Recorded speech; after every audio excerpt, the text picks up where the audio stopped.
sounds, all the goals, all the news. This is Open All Mics from Sports Sound. From BBC Radio Scotland.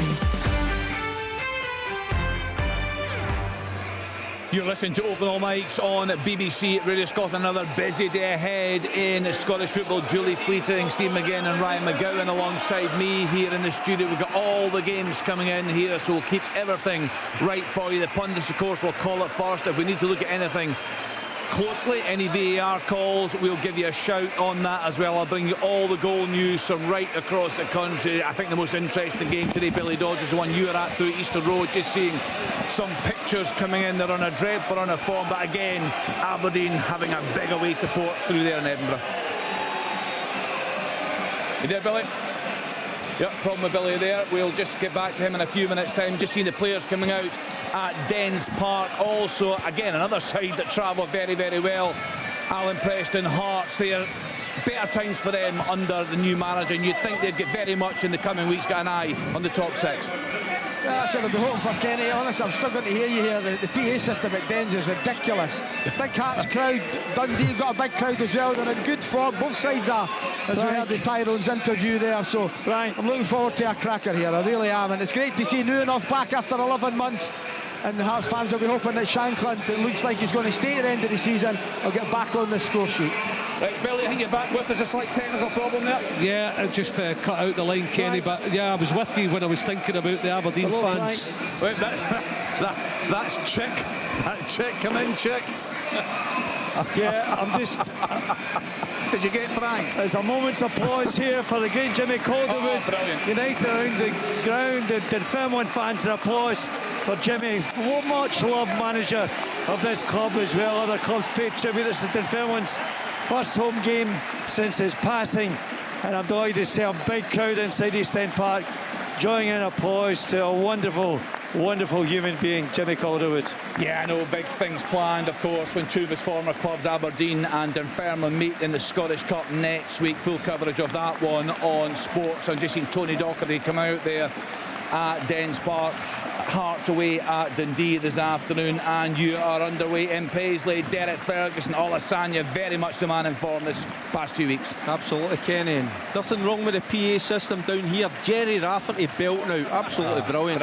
What a song that is. Yeah, I'm looking forward to watching obviously Olasanya and Mandron. They were absolutely top drawer last week, weren't they? But also, you know, I'm looking forward to seeing this St Johnstone side. They do play good football. You know, on the back of a couple of good wins against Motherwell, you know, their confidence will certainly be up a little bit. So looking forward to a good game here. We've played just over a minute, Kenny, so the park looks pretty decent for this time of the season. I think there's been a lot of criticism, but a few parts, obviously St Johnstone's, that one up at County, a little bit of a mess, but it looks decent today, so hopefully we'll get a good game. Yeah, it's so important, Julie, isn't it, the St Johnstone build on the cup success and the comeback win in the league against Motherwell last weekend, because they're adrift at the bottom. They've got a bit of run together. Yeah, the position that they're in at the moment, they really need to try and pick up results, and we know the difference that it can make to your season if you do put a couple of wins together, and the confidence all of a sudden is really different in the dressing room, because they are in that position just now that no one wants to be in. Just looking at some early goals, Dumbarton 1, Alloa 0, James Hilton after 2 minutes. There was a lunchtime kick-off down in England. Nottingham Forest 7, Brighton 0, and an early goal. And things continue to go well for Davy Moyes as a return to Everton. They are 1-0 up at home to Leicester City. Takuri with that goal in the first minute there. Just looking at that game at Easter Road, Stephen, there, we've seen one of the Cadden brothers. It's Chris Cadden there in the picture. They've been integral. Nicky Cadden came in the summer and he's been fantastic.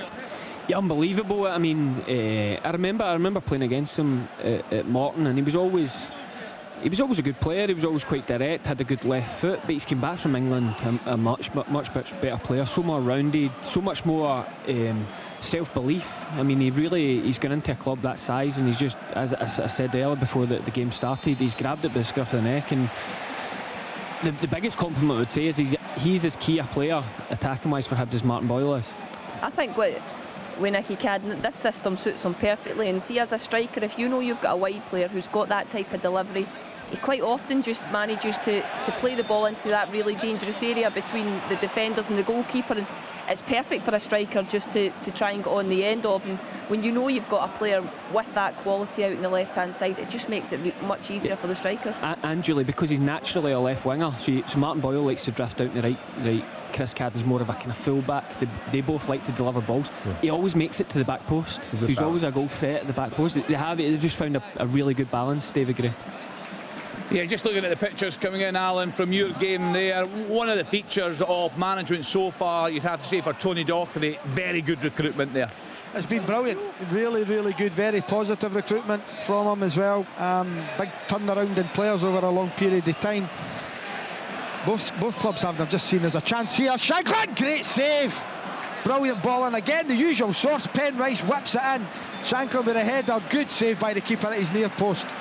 Been a good start to the game. Dundee have had a lot of possession, but Hearts have had the first real chance here with Lawrence Shankland. It's going to be interesting to see what he does today, Alan. I think we could all accept he's not been himself this season, perhaps not looked as sharp. We know he's been injured, but this is a big day for him. it's a massive day for him. You know, he's now in, it's an interview for the rest of his career wherever he goes, because I can't see him leaving. I might be wrong, can't see him leaving before Monday, and then he's at Hearts for the rest of the season, and he's playing for his future, you know. And some journalists had him to Rangers every transfer window. Wasn't the case, and we'll see what happens with Lawrence Shankland. Will it be Monday? I don't think so, but you just never know. I think these stories were usually just before Hearts were going to Ibrox, was it not? That's usually how it works, isn't it? Always, the week before Hearts going to Ibrox, someone wants to one of their players. That, she'll hit the bullseye once. But right, you'll play against him. He's a handful, isn't he? Yeah, I think it's not. I think a lot of fans just look at his goals, but when you come up against him, it's his all-round play, and it's his, his link-up play, being able to hold the ball, being able to win fouls, being able to get his team up the pitch. And I think if you ask most Hearts fans, albeit they've been disappointed with him this season for his goal return, I think his link-up play, and it's not as if that has been a letdown, or that he's been struggling with that throughout the season. So, and he is a hard worker.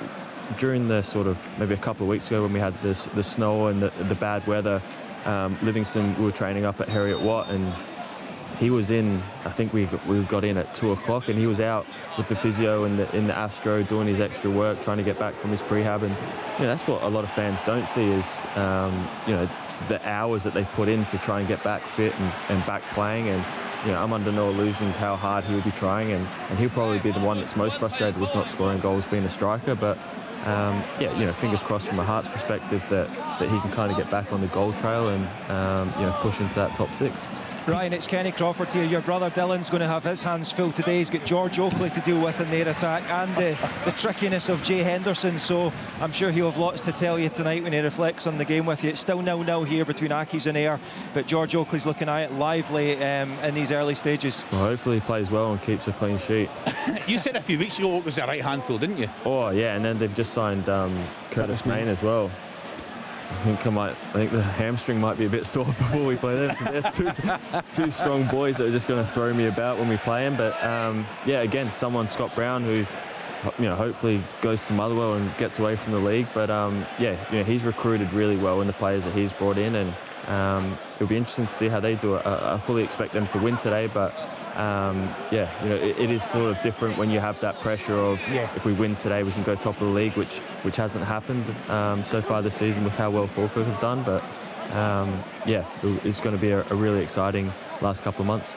Peterhead 1, Forfar 0. Kieran Shanks after 3 minutes with that goal. Bonnyrigg Rose 1, Clyde 0. Cameron Ross on 8 minutes. Everton now 2-0 up. Home to Leicester City. Better with the second goal there after 8 minutes. Cove Rangers 0.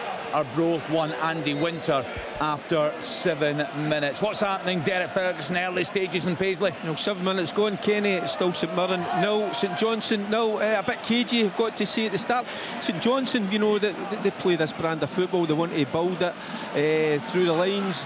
I think they should go a little bit longer, just at times, not all the time, but every now and again, because they've created nothing already. St Mirren, I've learned not to get too excited, Kenny, because it was Mandarin. He was through 1-1, but I knew he was a yard off, and the usual, the linesman waits till the shot gets off, then the flag goes up. So, but you can see that St Johnstone players up against Mandarin and Ulasanya, as soon as the St Mirren players, where it's at the back of the midfield, are in possession of the ball, you can see them ready to drop, because obviously Aberdeen get caught out big time last week, so they've obviously spoke about it, and you can see this back three look pretty well drilled at the moment, but it remains nothing each year.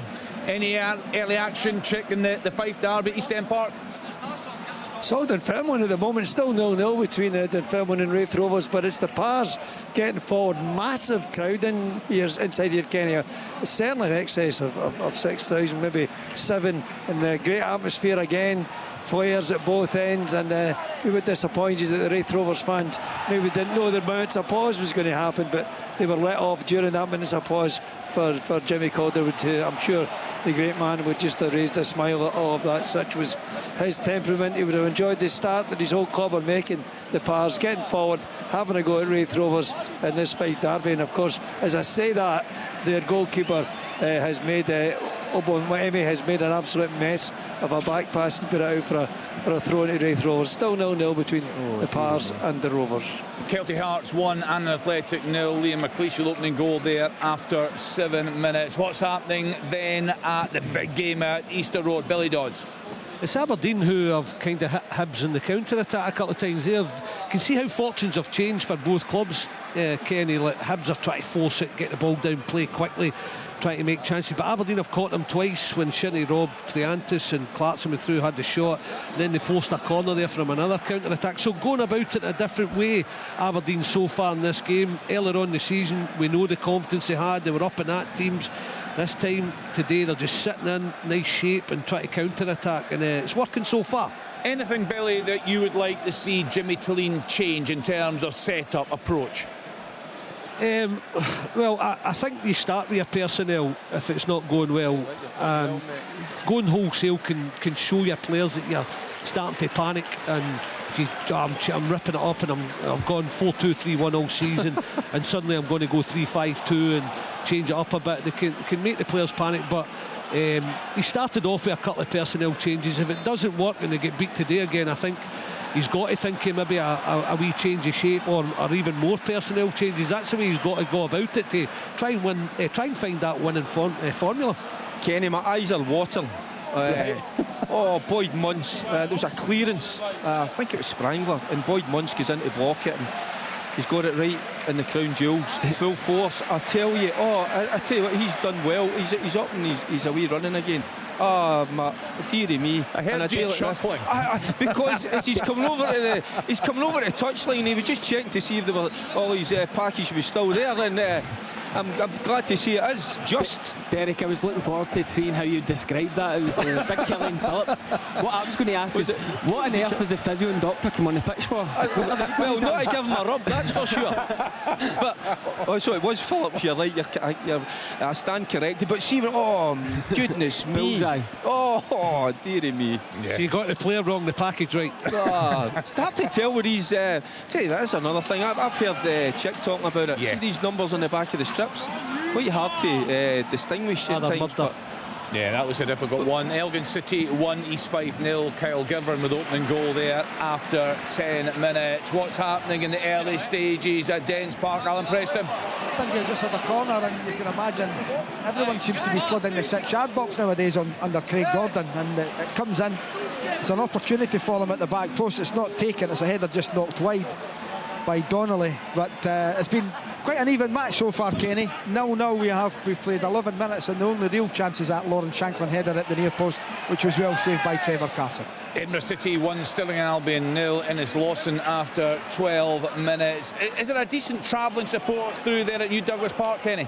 There's a good few, certainly a few hundred at least, maybe touching on 1,000, but yeah, it's looking good for them in terms of they're buoyant, hoping that they can get this first place. Accies though have started all right. There's been a couple of times when Kevin O'Hara and Nikolai Todorov, the big Bulgarian, have raced through trying to get onto a through ball, and they've made their presence known to Harry Stone, the on-loan Hearts keeper that Ayr United have got, just to make sure they're aware of their presence. But yeah, they've looked good okay at the moment, Accies, and Ayr United have had one chance through Dylan Wattrick, which was deflected wide, so it's still Accies 0, Ayr 0. It just looked a natural fit, Julie, didn't he? Scott Brown for management. He's going to get the best out of players. Yeah, I mean, he was a leader when he was a player. He was someone who the players round about him really looked to, and got an awful lot from him, quite sure, playing alongside him. Penalty. he'll just take that right into management. The standards that he'll demand as a player and similar as a manager. Okay, could go top, Luke. You check the penalty? No, it's Kenny. Kenny. Ayr United have got a penalty. It was a cross by Conor McLennan going into the box, and it's hit one of the Aki's player on the hand, and the referee Matthew McDermott has just pointed to the spot. He's trying to wave a lot of players away at the moment, so I'll keep you posted when the ball's on the spot, but it looks like it's going to be a great chance for Ayr United through Jay Henderson to go 1-0 up here. I'll butt in when they're about to take it. Yeah, jump in, Kenny. As we've been saying, they could go top of the table. It's remarkable, isn't it? It's a brilliant job he's done. Do you know one of the most impressive things, just we're talking about the attacking options, at the start of the season when he signed George Oakley and Anton Dowd, you're thinking what a handful there's going to be. Then you lose Anton Dowd to a long-term injury. Jay Henderson's filled in brilliantly. Yeah, he's coming the systems. He's coming up. Sorry, Stephen, to interrupt there. He's coming up to take the shot now. He was absolutely brilliant last week against Partick Thistle in Ayr United's 2-1 win. He was zinging balls across the pitch that day. Now he's got the chance to score, get his 14th goal of the season. It'll be if he puts it past Dean Linus, and it's saved.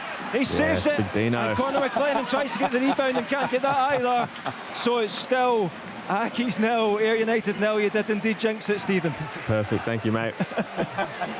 Yeah, we've got a very interesting spectator here in the studio, of course, Ryan McGowan. It's very much a three-way title race at the top of the championship table. Falkirk, Livingston and Ayr United. Let's then continue. Just a wee trip around the grounds. Not a lot of games kicking off at 3 o'clock in the top flight today. A reminder, 5:45, we have full coverage from the game at Rugby Park. Kilmarnock at home to Dundee United. We're on the telly today, BBC One, 4:30 until 5:30. I've looked up a couple of times, got all the games coming in here, Billy, but Aberdeen looked fairly much in the front foot there. Oh, what a brilliant goal! Lawrence Shanklin, Hearts are 1 up. It's magnificent from him. Wait till you see this for striker play. It zipped into his feet, first touch to control, bang, left foot, bomb corner. Lawrence Shanklin with a magnificent finish. Dundee 0, Hearts 1. It's a brilliant goal. For a lot of players, that's not even an opportunity to score. Spittle's just almost found him. He's back to goal. The Dundee defenders probably aren't even thinking Lon Shanklin's next thought is to have a shot. He's just pitched it. I mean, the left foot, it's a brilliant finish. Natural goal scorer.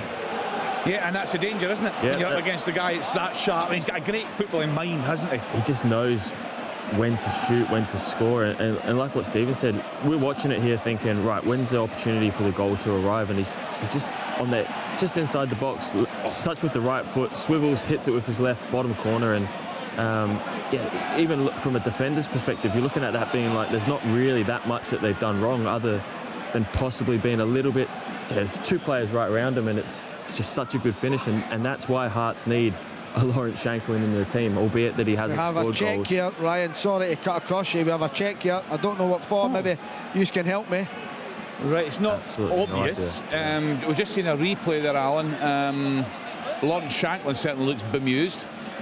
Strikers all look like that when they check. That's a horrible moment, isn't it? And as a defender, you're like, yeah, something's gone wrong somewhere. That's a goal being given. 1-0 to Hearts. We couldn't see anything obvious there. Lawrence Shanklin with the captain's armband. And what I will say, Kenny, is even already, Kabangu, the striker, looks very, very good. Runs to corners, works his tail off. You know, it's all you would need in a player that's coming here with an option to buy him for Hearts. So he is working tirelessly. And it's great, and that's where I thought Lawrence Shanklin was struggling early on. He was up on his own, he was isolated at times. Now he's got Wilson back, young Kabangu there as well for him to try and play alongside him to stretch the game and let Shanklin, who's very clever, drop into the 10 role and pick passes up. Confident, Alan, that Hearts will finish in the top 6? I am now, yeah. Yeah, looking a lot better in recent weeks. Stirling Albion have equalised away Edinburgh City. It's 1 apiece. Josh Kerr with that goal on 17 minutes. Sorry, Billy, we cut across you there. In terms of the Dons, they look to be pretty much in the front foot there. I wouldn't say they're dominating. Oh, what a goal! Have you think Shanklin's his great way TC Spell? 2-0 Hearts. Musa Drama Bong headed out to the edge of the box. Spell, one touch to control. Bang! Left foot, top bin. I think if he's standing below the net, he couldn't have pushed it right in the top corner any better. What a goal! 2-0. Oh, it's an absolutely outrageous finish. Just when it breaks to him at the edge of the box, his first touch is brilliant. It's onto his left foot, and he strikes the ball so well. Spittle, we've seen him scoring from range before, and just at the edge of the box, and the goalkeeper's got absolutely no chance. Yeah, absolutely. I think we knew who that was for, Kenny. Alan? You know me, Charles, I'm impartial. Aye, it's a newt. You've been a bit quiet there, Trick. Nothing really doing? I know it's still a good midfield play, a good competitive game. There's not really much goalmouth action, I have to say. It's still Dunfermline 0, Wraith Rovers 0. Wraith have eased their way a little bit back into a real sense of anticipation from the fans from Kirkcaldy and indeed here in Dunfermline. But can't offer you a goal, can't even offer you a shot on target, to be honest with you, when I think about it. But it doesn't make it a bad football match so far. I'm just much calmer personality than Alan Preston. Kenny, very similar here. St Mirren, 0 goals.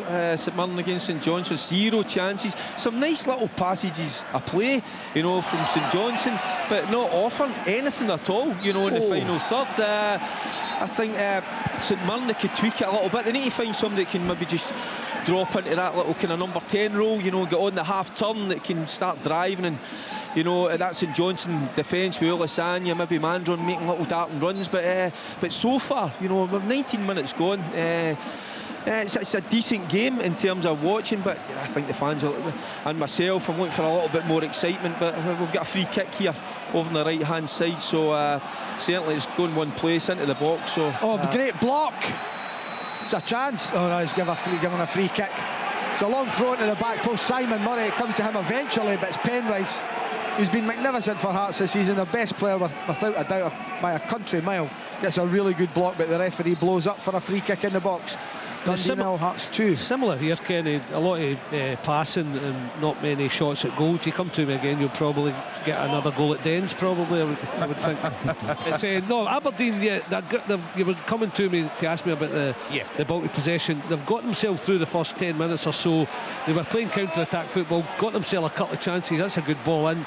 And now they've got themselves into the game where they're quite comfortable passing. So and creating a few opportunities, no goal scoring attempts, but a few opportunities in good areas.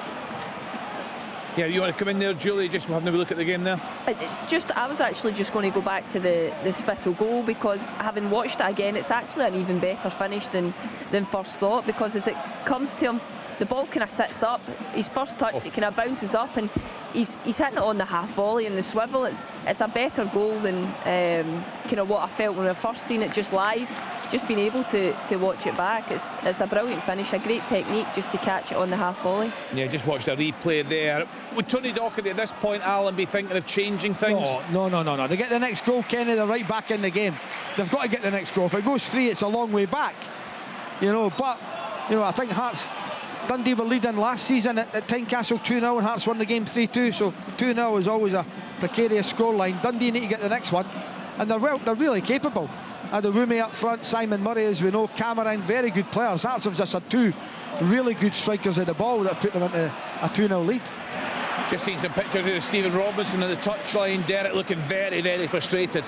Yeah, that's you know, they've not get their listen, first and foremost, St Johnstone are up for it. They know when the ball's about to go long. They're just dropping, they're reading the play really well, so they're controlling that very well. But I just think they need somebody in that number 10 role, just somebody that can, you know, get on the half turn, you know, create a little bit of magic. But at the moment, nothing. And you know, it's just, I'm looking, how could you tweak it? That's the only thing I'm looking at, because you could actually argue the St Mirren wide players, you know, they've got to get themselves higher up the park and get some deliveries in, but it's just quite placid at the moment, Kenny, to be honest with you. It's a weird game, Derek, and you're catching glimpses of it. You spoke about the first 15-20 minutes being important for St Johnstone, but the whole game's happening in St Johnstone's half. Either St Johnstone are keeping it so well, but it's only just amongst the defenders and midfielders.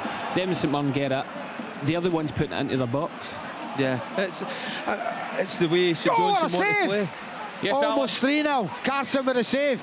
I think it's a Nielsen flick. It's a free kick wide on the left, whipped in. And I think it is Nielsen. He gets a flick at the near post, and Carson diving full length to his left-hand side, away for a corner.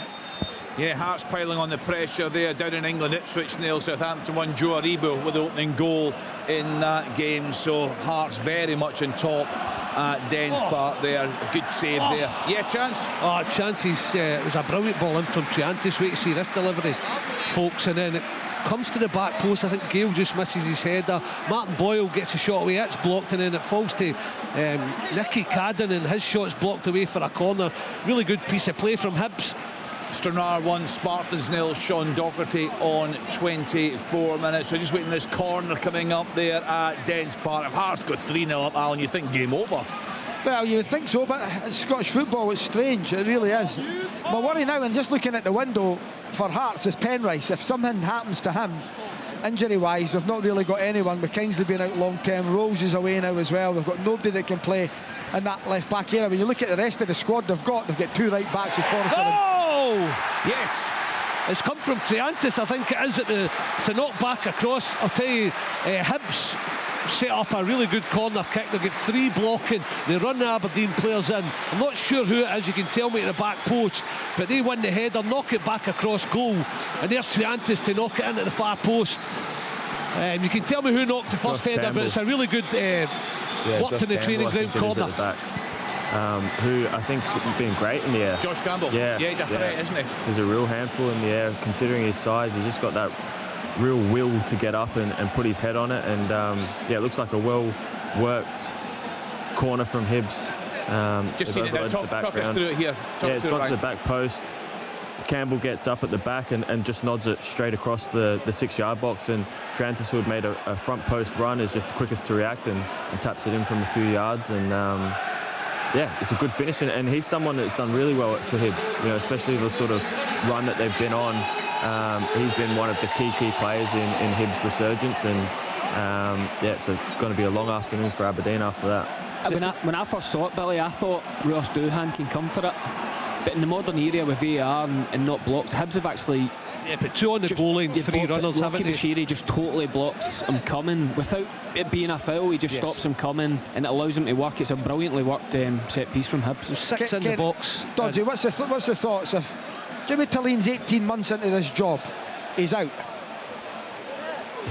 Right, so what we're saying here, so we were told patience was required when he came in, and obviously he got off to an absolute flyer. It was a great story, but they're in a dreadful run of form. So as things stand, if it stays like this way, it'll be no league wins in 14. What are we saying here, Al? But what I'm saying is, I'm saying if he's not just coming at the start of the season there, if he's a year and a half or 2 years into this job as an Aberdeen manager, and he goes on Aberdeen going on a 14 game without a win, it's only the start of the season. It's probably kept him out of less pressure. You're right, Biscuits. I don't think any other manager. I'm being serious. I think they'll make the top 6, and I'm being serious here. Oh, I know. Who would have thought that? Listen, they've still not lost this game.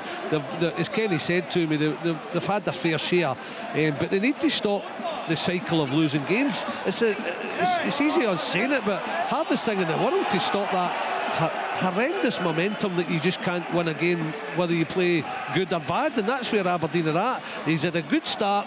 I don't think many managers get 1 win in 14, no league wins in 13. That's the one where it's a tough one, but because he started so well, that's bought him some time. Kenny, Mark, talk about patience. My patience has been tested. Right. I mean, see that rectangle thing at each end of the parts? It's for trying to put the ball into the back here. I think the players have forgot about that. Things must be bad. The most positive man on the radio. Biscuits, 26 minutes gone. I've turned round to Gully and I'm going, what's happening here? So we've got a free kick now. It's about 25 yards out for St Mirren. So there's an opportunity. Certainly get a strike on target. Get a little bit of excitement, because we've got a good crowd down here. And you've got to get them going, get the old juices flowing. But so far, absolutely, both teams have absolutely offered nothing. So might have a wee opportunity here, hopefully. And that's the thing, Steve. We touched on this last week. St Mirren have just had no momentum this season, have they? Stop-start. It's these types of games, but honestly, I think they'll be comfortable with St Johnstone starting well. They haven't laid a glove on Zach Hemmings' goal. I think they'll be the happier side. I think Stephen Robinson doesn't look happy at the side of the pitch, but I think they'll be comfortable with Never looks happy it's going. The whole game's in St Johnstone's half, and there's just one. It's going to take one moment of quality to break the deadlock here for St Mirren with how risky St Johnstone are being on the ball. Yeah, I remember actually a midweek game. They're at home to Hibs. No problem, Al. Thanks for apologising. I remember a midweek game. They're at home to Hibs, and you're very close to the dugout. So he was going ballistic. He was so animated the whole game. You interviewed him after the game. delighted with the performance. You know, I just think, oh, come on. He's one of the most animated, you'd have to say, on the touch. And I'll run you through the latest scores. The 3 games kicked off in the top flight at 3 o'clock. Dundee 0, Hearts 2, Hibs 1, Aberdeen 0, St Mirren 0, St Johnstone 0, 5:45 start. Kilmarnock at home to Dundee United. Full coverage of that one on the radio. I remind you, we're on the telly today. BBC One, 4:30 until 5:30. In the Championship, Airdrie 0, Queen's Park 0, Dunfermline 0, Raith Rovers 0, Hamilton Accies 0, Ayr United 0, Partick Thistle 0, Morton 0. In League One, Cove Rangers 0, Arbroath 2, Dumbarton 1, Alloa 0, Inverness Cally Thistle 0, Queen of the South 0, Kelty Hearts 1, Annan Athletic 0, and Montrose 0, Stenhousemuir 1. In League 2, Bonnyrigg Rose 2, Clyde 0, Edinburgh City 1, Stirling Albion 1, Elgin City 1, the leaders is Fife 0, Peterhead 2, Falkirk Athletic 0, Stranraer 1, Spartans 0. Just to bring you the latest scorers in these games. Actually, before I do that, I'll give you the latest scores down in England. Lunchtime kickoff, 7-0 victory for Nottingham Forest at home to Brighton. Liverpool have just gone ahead away at Bournemouth. Everton 2, Leicester City 0, Ipswich Town 0, Southampton 1, Newcastle United 0, Fulham 0. 5:30 start. Wolves at home to Aston Villa. Chick, was there a wee bit of excitement in your game there? You know, I tell you, this is brilliant. This is a classic derby match now. The tackles are flying in, and Barry Robson was objecting to a couple of Dunfermline challenges there. And when the dust settled, the referee came across, the referee's Grant Irvin came across and booked Barry Robson for his complaints. I tell you what, it's tasty. This is a Derek Ferguson classic if ever I saw one. Yeah, your sort of game there. Flying in. Yeah, me man, you put a tackle in. This and it's a bit like that. Never mind the ball. Got on with the game. Yeah, Mo Salah with that goal from the penalty spot for Liverpool, 1-0 away at Bournemouth. Let's then get back to Easter Road, and things dire in recent months for the Dons. Billy, any sign of a fight back from them? Not yet. I mean, as much as you were saying, the bulk of the possession was shared. They didn't look like scoring, but they were getting themselves into the game. Aberdeen looking pretty comfortable, and then that goal happens and there's no reaction as yet. It's a long way back, but I mean, they've got to show that character. I just think it takes the dogs of war, we call them in football, when you're up against it, you're struggling, you know you're weak-minded and you're strong-minded when they can just dig you out a result, whether you're playing well or not. And that's what I fear for Aberdeen. I don't see real leaders out in the pitch. Shinnie, yeah, but he's getting on in years. It's a hard one for somebody to stand out and say, get them together and say, we're going to grind through this game and get some sort of result here to get us going. I just don't see it happening. They're definitely playing differently. There's a different shape to them that it's tentative compared to earlier in the season. Yeah, that's what I'm saying. It's amazing where these two teams have the fortunes have totally changed. Hibs were trying to get the ball down quickly and early and force the game onto Aberdeen, and Aberdeen were happier on the money, where they were just happy to sit here and in a nice shape, a 4, a 5 and a 1, and try and counter-attack Hibs, and it was working to an extent. 2 small chances. But the mindset has changed at Aberdeen. At the start of the season, they were right in teams' faces. There's a chance. The first chance, yeah, Mandron. Getting into a little duel there, wins it, and he just bearing down the 18-yard box, gets the strike off it right down the keeper's throat. That's the first and the only real chance that any side had this afternoon, as it remains St Mirren 0, St Johnstone 0 at the moment. And Dodge, you just talked about dogs of war. This is a little bit Crufts at the moment, you know. That's what it feels. Scruffs, Fergie. Scruffs. No, it's when they parade them. There you go. Come on, go on, son. I need something. Crufts is a pedigree, is it not? Wait a minute. You think it's a penalty, Derek? No. I cannot believe I've just heard that's the worst line I've ever heard from Chick Young. What did they say? The lines that he's had over the years, and that's the worst. I doubt that. That's not even a contender. Billy, it was just I was wanting to go back to Aberdeen. I'm struggling to get my head round signing the boy Alexander Jensen and playing him left back when he's so heavily right-footed. Sorry, Stephen Gay. He's let it bounce, and Rocky Bashiri's get back to him. That was the opportunity. Carry on. No, it's just every time he gets the ball, he's going back to where because he's right-footed, he's touching it inside, and it's not what Aberdeen were earlier in the season. It was feeding the wingers, forward runs, everything. I feel as if he's slowing it down. I'm not. If you're signing the right back, play him right back. You said the word tentative, and Jack McKenzie on the bench as well. So yep. It's a strange one. He is a good player, the Ensign, and I'm like you, where just play him in his normal position. I think at some point he probably will go there. I'm not so sure where Nicky Devlin's going to go. That's the one question that would come out of that. But sorry, Billy, is that a penalty check? Yeah, they're checking it. Yeah, I'm quite surprised. Yeah, and the check's over. I don't see any reason why there was a check. Here we are, Julie. Oh, I don't know. I mean, he does look like he gives him a nudge, but for me, that would be too soft. So that was a penalty shout for St Mirren. Yeah, but the referees, they've had a look at the VAR room and they have waved that one away. Sorry, Billy, back to you. No, it was just the same as Stephen, where they've got to change something, get players in their natural position. They've gone for 2 changes today. You asked the question to me, Kenny. Yeah. After last week's performance, would have probably have been more. I don't think a change of shape is the one to go for. Yeah, I'm not saying it won't happen. Yes, Al. Kabangu. Fans are not happy. They thought there was a foul in the middle of the park on Sulla, which there might be. There actually might be. And you know what? Penrice is trying to kick the ball out because Sulla's down injured, and Murray clatters him on the sidelines. Just watch that. That's madness. I mean, that's going to sign him up. He's knocking it out. He's knocking out for Sulla to get treatment, and he goes and clatters Penrice. That's Simon Murray in a nutshell right there. I think you've spoken about him before. He's an absolute pest, isn't he? Yeah, he's a nightmare to play against. But That's ridiculous. That clip just sums him up. But again, he's just trying to get his team going. Yeah. They're 2-0 down. The keeper's just made a great save to stop it from going 3-0 down. Maybe just getting the fans up and about, showing that he cares a little bit. But the other interesting thing about Aberdeen, I hate keep going back to them, but they are also still sitting 4th. It shows you how well they did at the start of the season. And we're talking about possibly manager getting sacked and Wise Kettlewell walking away from Motherwell when they're sitting 5th. Aberdeen's above them, albeit they've been on a horrendous run.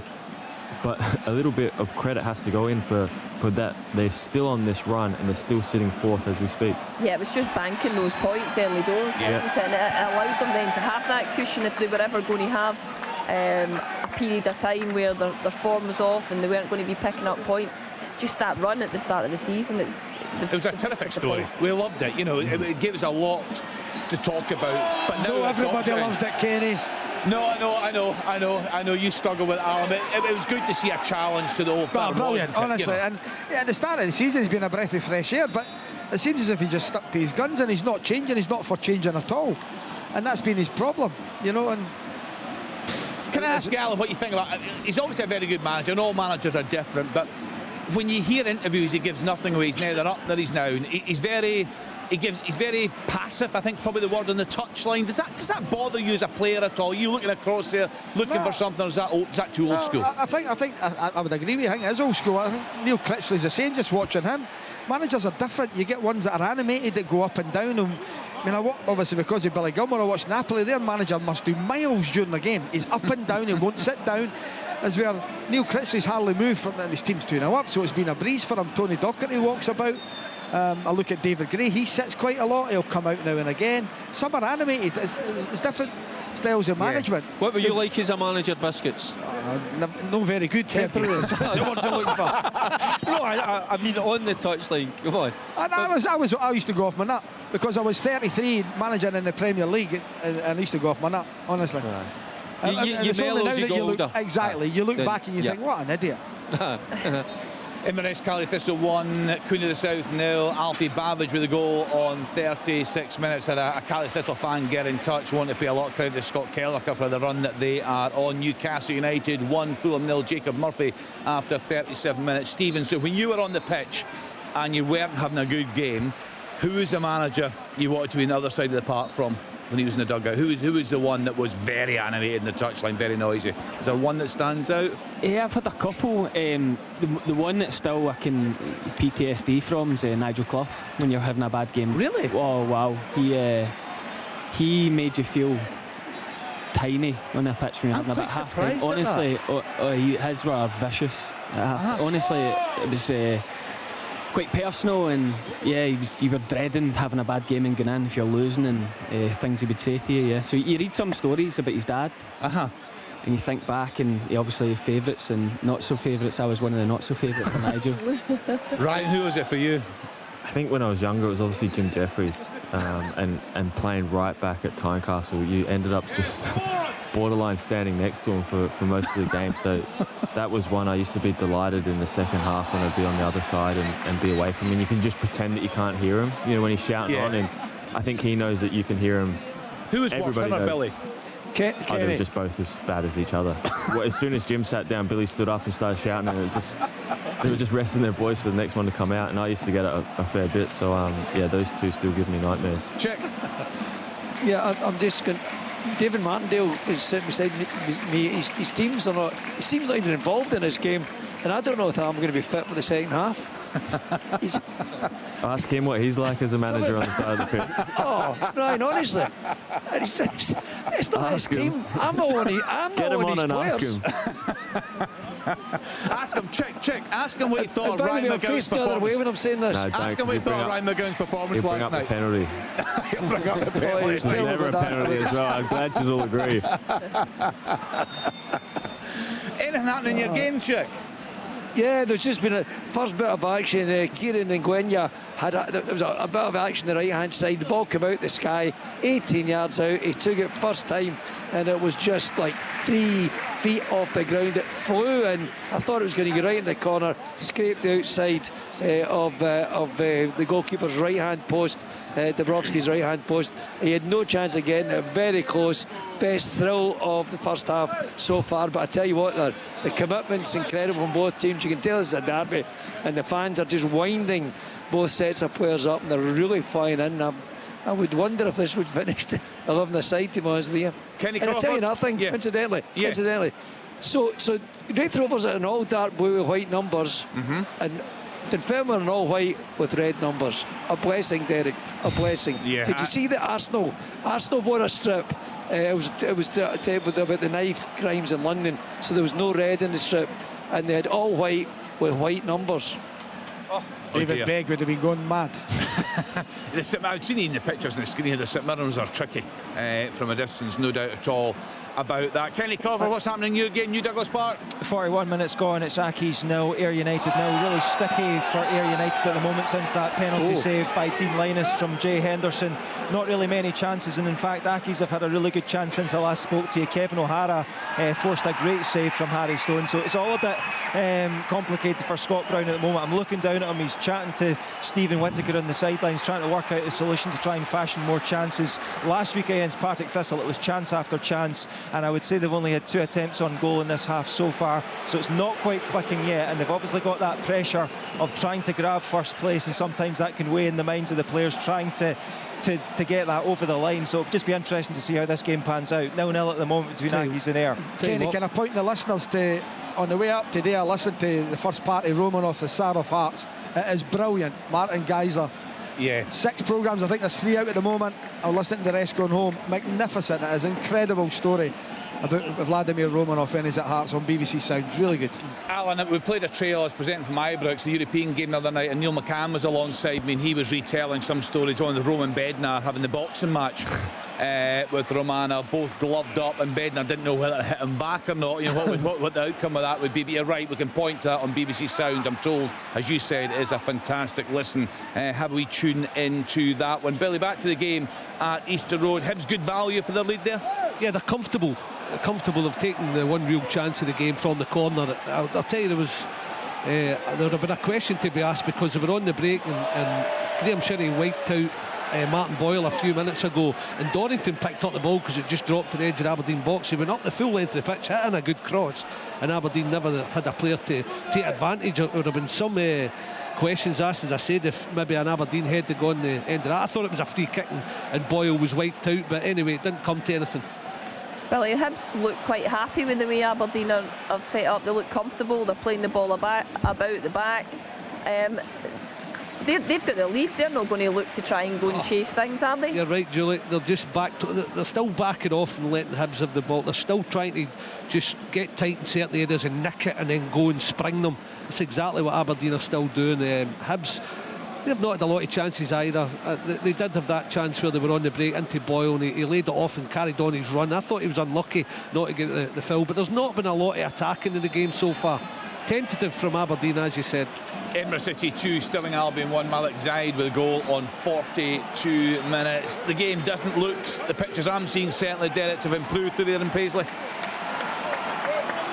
You there, Derek? Yeah, sorry, Kenny. Just saying the game's still fairly poor there. Extremely. I've got to be honest with you. I've turned round to the gully and I've said, I can't remember St Johnstone being in the St Mirren box this afternoon. They've got an opportunity now because they've got a free kick, but it's been so... See, when you think about it, Kenny, there's a great crowd in here this afternoon. Yeah, it's a penalty.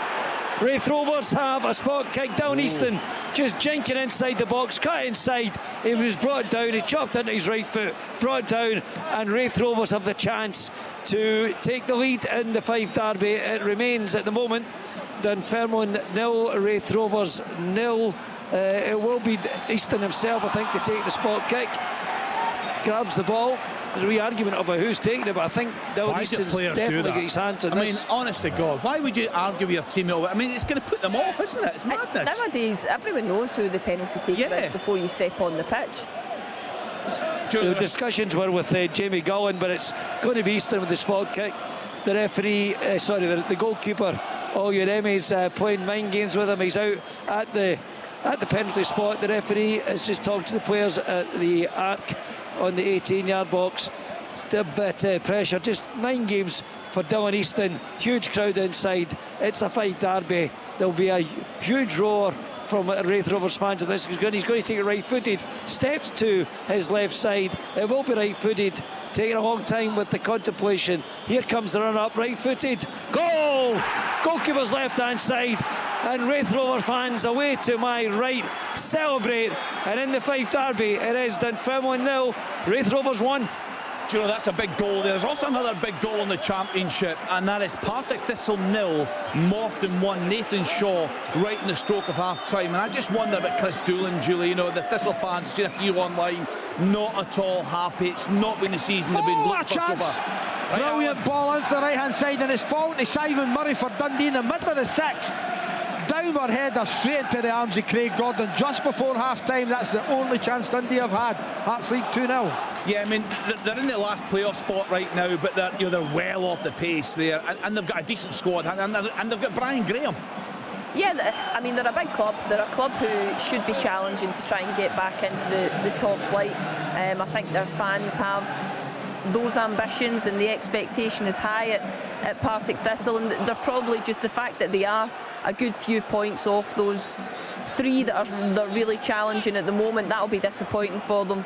And yeah, for me, when you look at the squad, and as you say, they have that natural goal scorer in Brian Graham, they really should be pushing the top three. Are you surprised to see them so far off the pace, Brian? Yes and no. I do think they have a good squad. Well, maybe a good 11. Yeah, right. I think if they do get a couple of injuries to certain players, which they have done, throughout this season, then that's when they do struggle. I would probably argue that ourselves, Ayr and Falkirk have a better all-round squad and can handle those, suspensions, injuries a little bit better. And we also probably, with 3 teams above, don't rely on one out-and-out striker. As much as Oakley is scoring considerably for Ayr, we sort of have goals across the front four or from midfield, whereas I think this will just rely heavily on Brian Graham, and if you can teams can nullify him, then they feel like they've got a real chance of winning that game. So that's only from we've played them 2 or 3 times this season. Yes, Jim. That's sorry, Kenny, I'm just a wee problem just getting across.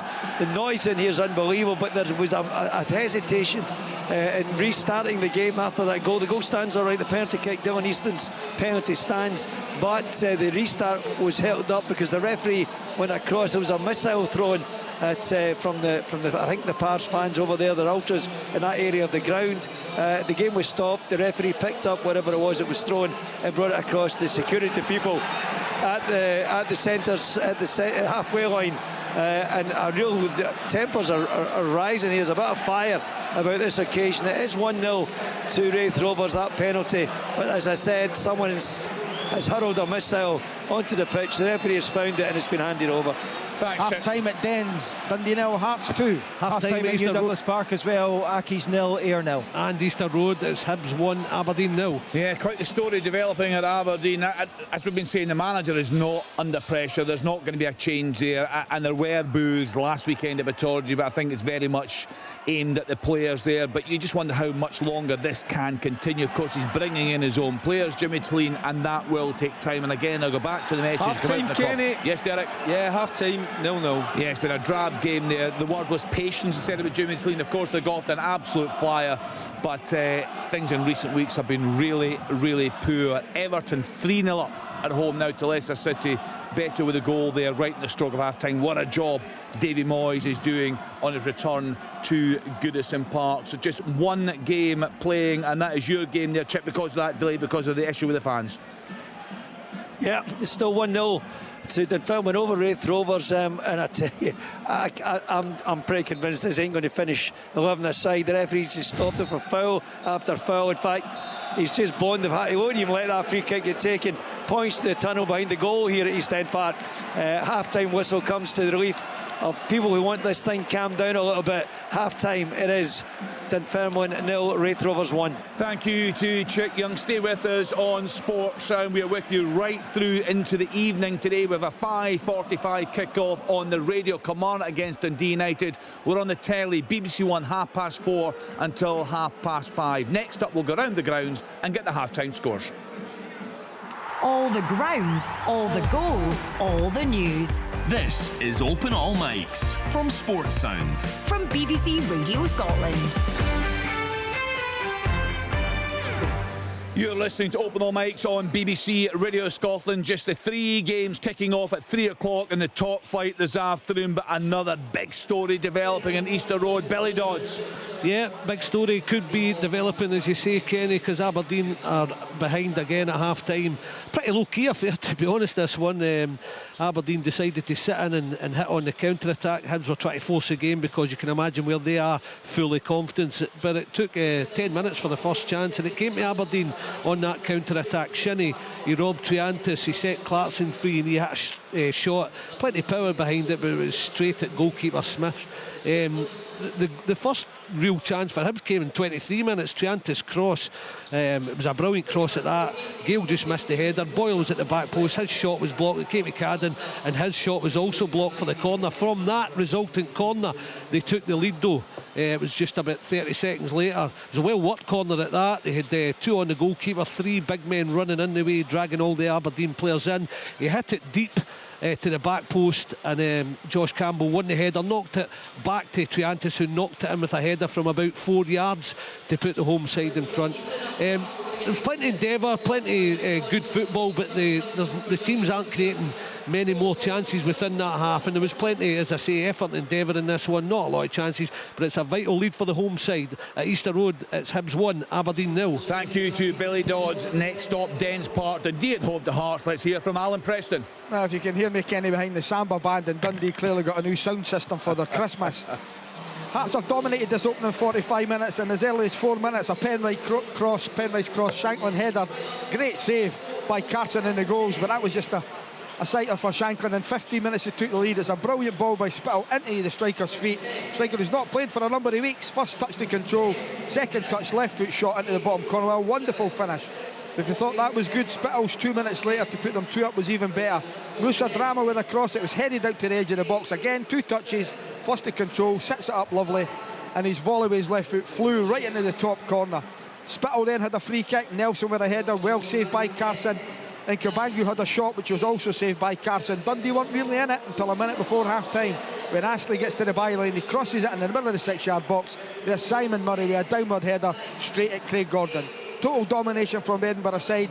Half-time score, Dundee 0, Hearts 2. Thanks to Alan Preston. This could be one of the shortest half-time reports we've ever had on sports. And Derek Ferguson is in Paisley, St Mirren against St Johnstone. Derek. Kenny, St Mirren 0, St Johnstone 0. Not the greatest, to be honest. A pretty hard watch. The opening half hour, Kenny, it was basically felt like a game of possession. Both teams showing little intent in getting forward whatsoever to create anything. The first opportunity of the game, it arrived in the 32nd minute. Mandron picking the ball up, about 30 yards from goal. We drove forward, unleashed a shot, not the most powerful shot I've ever watched or ever seen, but the goalkeeper dealt with it easy. O'Hara towards the break, he did have a strike from distance again, the keeper dealing with it so easily. Kenny, I'm sure there is a football game ready to break out here down in Paisley in the second half. I'm very hopeful, but at the minute it's not been great. It remains St Mirren 0, St Johnstone 0. Thanks to Derek Ferguson. So in the Premiership, Dundee 0, Hearts 2, Hibs 1, Aberdeen 0, St Mirren 0, St Johnstone 0. 5:45 start. Full coverage to come from Rugby Park. Kilmarnock at home to Dundee United. Looking then at the live table, Celtic top 60 points, Rangers 50, Dundee United 37, Aberdeen 35, Hibs 33 points, St Mirren, if things stay as they are, into the top 6 with Motherwell playing tomorrow. They're both on 31 points. Hearts 30 points on the verge of top 6. Dundee 27, County 26. They play tomorrow away at Rangers. Kilmarnock evening kick-off, they're in 25. St Johnstone 19 points. They are adrift at the bottom of the table. We are covering 2 games in the Championship this afternoon. First stop, New Douglas Park, Hamilton Accies against Ayr United. Let's hear from Kenny Crawford. The half-time score is Hamilton Accies 0, Ayr United 0. Well-travelled English goalkeeper Dean Linus has had the biggest say in this opening 45 minutes, starting his first game since October, because in the 15th minute the Accies man dived low to his left to deny Jay Henderson his 14th goal of the season from the spot, the penalty given for handball. So plenty for Ayr still to do to grab first place in the Championship. Scott Brown's men will be shooting towards the away fans in the second half. Hamilton Accies 0, Ayr United 0. Thanks to Kenny Crawford. It's been a feisty old affair at East End Park. Dunfermline at home to Wraith Rovers. Let's hear from Chick Young. Feisty, fiery, flipping entertaining, actually, to be honest, in its own way. The first 45, which has produced only one goal, all sorts of action, tackles flying in, real duels on and off the ball. Just one goal. It came after 43 minutes down Easton, and a sole run inside the box, chopped inside, brought it down, definite penalty kick, and he took that kick himself, dealt with it very capably with all the pressure round about him. He just put it to the goalkeeper's left hand side. Oyuemi went to his right, and the ball was nestling in the back of the net to give Wraith Rovers a 1-0 lead. Before that, Barry Robson, the fever pitch of this game has been such that Barry Robson was yellow carded after a series of challenges were flying in. The referee, who is Grant Irvin, who has a lot in his hands to deal with, gave a yellow card to Barry Robson. We've also had an incident in the wake of the goal where a missile was thrown from the far side. The Dunfermline fans over the far side in the wake of that penalty kick going in. Players lined up to restart the game. The referee held it up, went across to that area and retrieved some kind of missile, which he then brought across to the centre circle and gave it to security people there. So we may not have heard the end of that. There's been flares going off at the start of the game as well. They interrupted the minute's applause for Jimmy Calderwood. So it's a very ferocious, to keep the F word going this afternoon, a ferocious first 45 minutes. I'm sure the same will follow, and this is a game which is something about it that anything could happen. Half time at East End Park, it is Dunfermline 0, Wraith Rovers 1. Thanks to Chick. So in the Championship, Airdrie 1, Queen's Park 0. A Wilson penalty right in the stroke of half time for the home side. As Chick was saying, Dunfermline 0, Wraith Rovers 1, Hamilton Accies 0, Ayr United 0. Ayr with that penalty miss. Partick Thistle 0, Morton 1. Looking at the live Championship table, Falkirk 46 points, Ayr United 45, Livingston 45, Partick Thistle 35, Wraith Rovers moving towards the last of the playoff spots. They're on 30 points.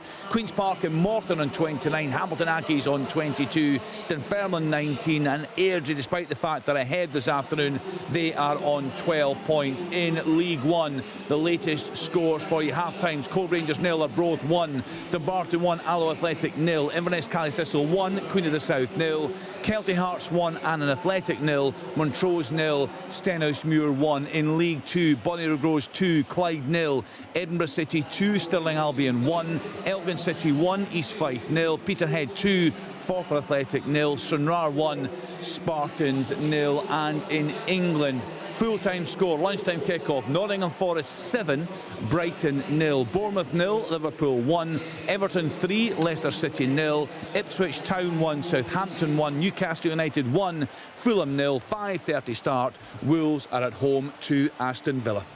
On BBC Sounds. From life aboard a Russian submarine to chairman of Hearts Football Club. At this stage, he was the hero. But as his controversial decisions escalated, they said, we're going to sack George. And I'm going, you can't do this. How did Vladimir Romanov go from Hearts saviour to a wanted man? It caused a whole load of chaos and havoc. Romanov, Tsar of Hearts. Listen now on BBC Sounds.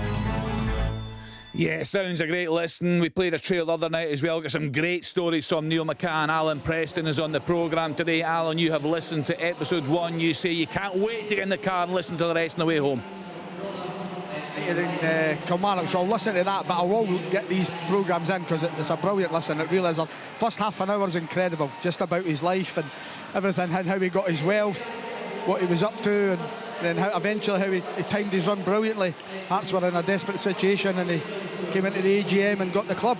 The rest, as they say, is history. Alan, how many players, I mean, there was a story, how many players at one point did he have in the books there? It was a crazy number, wasn't it? I think it was about 60 odds, and I remember used to do through the window with Brian McLaughlin. We were in Edinburgh, and it was like every 5 minutes they were signing a Lithuanian on deadline night.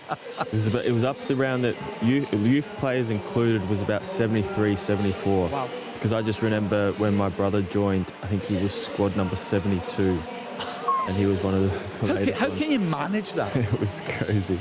We used to have a jobby squad, we called it, which was like the players that couldn't train with the first team, reserves or 19s. So you used to have, when you think about it, first team would be about 20 odd players would train, resis would have about 20 odd, and you'd have the 19s, and then there was a group of players who had kind of couldn't really fit. They're either too old for the 19s, not good enough for the reserves, or it filtered in, and they tagged themselves the jobby squad, and they used to have to just train in the afternoons by themselves, and that was purely just down to numbers, because no one wanted to train with 27. Reserves didn't want to train with 30 odd players. That some were coming back from the first team. It wasn't good pathway for the 19s to step up and play or train with 30 odd players. It was just an absolute chaotic time, and like you said, us as players used to have men or young adults walking through the sort of Heriot Watt area, and then the next day they would have a kit or a tracksuit on, and there'd be the assistant manager or one of the players who we just took for granted as a student or a teacher that was walking around, and it was just utterly chaotic at that time. Were you aware that he was picking the team? I was still so young. I was part of the 19s, and I was so immature in terms of that was my first big football club, so I didn't really know how a football club was run or what it was like. But you did start to hear rumours and players that were sick, for a couple of weeks. I've never heard someone say you're going to be ill for 2 weeks, and that was you, literally ill for 2 weeks. So there was a lot of weird and crazy things that were happening. Was that the time with the lady with the tickling stick that used to do the medicals? What's that? They didn't do the conventional medical, Kenny, where you would go and get scans and get your reports from your previous club. They had a lady in there that used to have a little stick that would run it up and down your body and tell you if you were fit to play or not. Yeah, she was there for a bit. There was some wild things that used to just happen. And there's the wheelbarrow races story. We went away pre-season, and it was like Paul Hartley, Stephen Presley, Craig Gordon, Scottish internationalists at the time, and we were away. I think we was in Germany up these sort of mountains, and next thing it was wheelbarrow races from the full length of the pitch.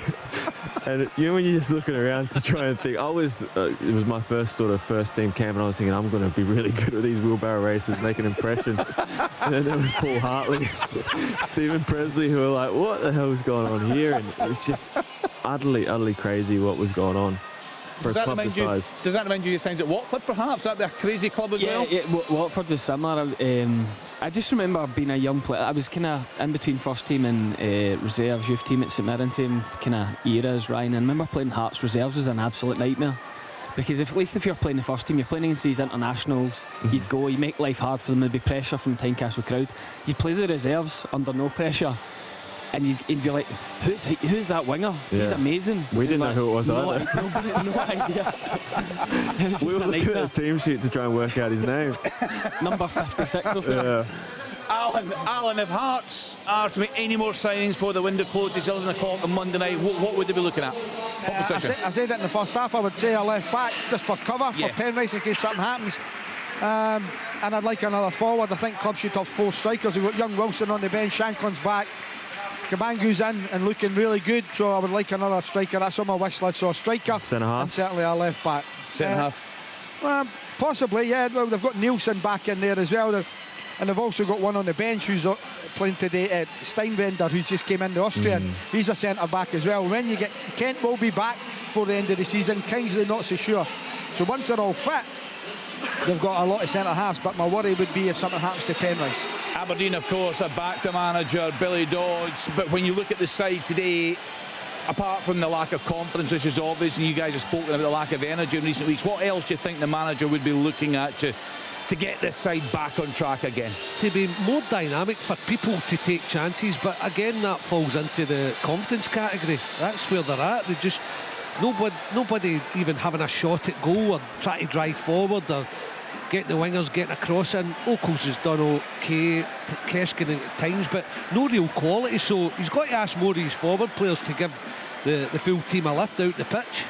And Julie, we were touching on at the start of the programme, you picked out this game, the one you'd be keeping a close eye on, and we spoke a lot about David Graham with Hibs fans on, and they hated it because he's such a legend at the club, and they didn't like criticising him when he was on that dreadful run, albeit as Ryan said, a lot of that was down to individual error, which is very little a manager can do. But as you also said, he conducted himself so well when he was speaking at the games. I felt it was an accurate description of what we just watched, and it's good to see a young manager turn things around, isn't it? Yeah, I think every time he came out in the press after games where it's probably really difficult to come out, you're annoyed with the way the game has gone and the result at the start of the season, but he was always extremely honest. He backed his players, he knew the quality that he had, he knew that they had to be patient, and he's came out the other side, and it's great that he was able to get the confidence from the people at the club, and the fans are obviously fond of him. He had done particularly well when he had stepped in, kind of albeit not in the permanent basis, but before. And it is great to see a young manager doing so well, and the fact that he's dragged them from being bottom of the table. They're now putting in performances that their fans can be excited about, and they're really pushing teams like Aberdeen, though I'm quite sure they'll continue to push Dundee United, and that is where a Hibs side should be. They should be at the top end of the table. Stirling Albion equalised away at Edinburgh City, 2-apiece there. James Graham with the goal in 48 minutes. Yes, Chick. I just thought the final PS on Vladimir Romanov, he could be quite good company, you know. I went to a party with his sister once in Kaunas or Vilnius, I can't remember which. Tell us a story that doesn't shock us. I bet you had a drink. Anyway, the game started. There's no good story that starts with so, but we're sitting having a salad. Do you know what? If Martin Geyser's listening, make one more episode, Martin, and give Chick a wee call. That sounds like it could be the best episode of that new podcast. But as Alan said, it's absolutely terrific. Yes! 2-0! Oh. It's Josh Campbell, I think, at the back post, is it? No, it's Nicky Cadden. Sorry, it's not. It's Nicky Cadden. It's offside as well. It's a brilliant ball in, and it's flicked on again. Gill misses at the front post. Nicky Cadden is there. They're having a check. Is it Gill that's offside? It doesn't look. I'm not sure. It was just a brilliant whip ball in, and Gill missed it. Jim, he flicked it on. Nicky Cadden was off. That can only be. But Cadden pops it high into the net. They're having a check. Could be 2-0. But the linesman's flag was up pretty quickly. Yeah, this is a big ball. Here we go now then. Stephen, have we look at this? Yeah, Gill's offside. It's whether he touches it or not. Jinky is off, yeah. I don't think he touches the ball. I don't know, I don't think he does. It's the type of cross that we're used to seeing Nicky Cadden put in from the left-hand side, and he does what any good wide player should do, and when the ball's out on the right-hand side, he tucks in and he's at the back post. I think the Aberdeen player's got a slight touch on it when he's gone to challenge Gale, who is offside. So I don't know if they will then interpret that he's interfering Must with be play. tight, I'll tell you. Take a wee while. And I'm actually not sure what the... I think it affects Dorrington's defending. I think he goes to deal with Gale's offside, and I think he does enough. I think that's offside. I'm not so sure, you know, because I don't think he's... If he's not there, does the defender just clear the header? But I don't know, because it's gone over the defender's head. Right, we're waiting. We're just seeing replay after. Does he get? You can't. You couldn't tell. No, you couldn't tell from that angle there. Big celebrations from Nicky Cadd in the back post. He, of course, has got the face mask on, the protection there. We're still waiting. Quick fire double for Stirling Albion. They're 3-2 up now away at Edinburgh City. James Graham with that goal. Forfar pulled a goal back away at Peterhead. 2-1 to the home side. Russell Martin with that goal on 49 minutes. Alloa have equalised away at Dumbarton. Josh Gentles on 50 minutes. This must be very, very tight, Billy Dodds. This is a big moment, isn't it? Must be so tight, they're taking eternity. I'm just laughing at Ryan. If you were the defender, would you be wanting offside, Ryan? Oh, 1,000,000%. He's interfering with me so much. You'd be shouting at the linesman. You'd be like, demonstrating me. How is this taking so long? I would have just cleared it if he wasn't there. Given it. Goal given. 2-0. Yeah, I did think he might have given it.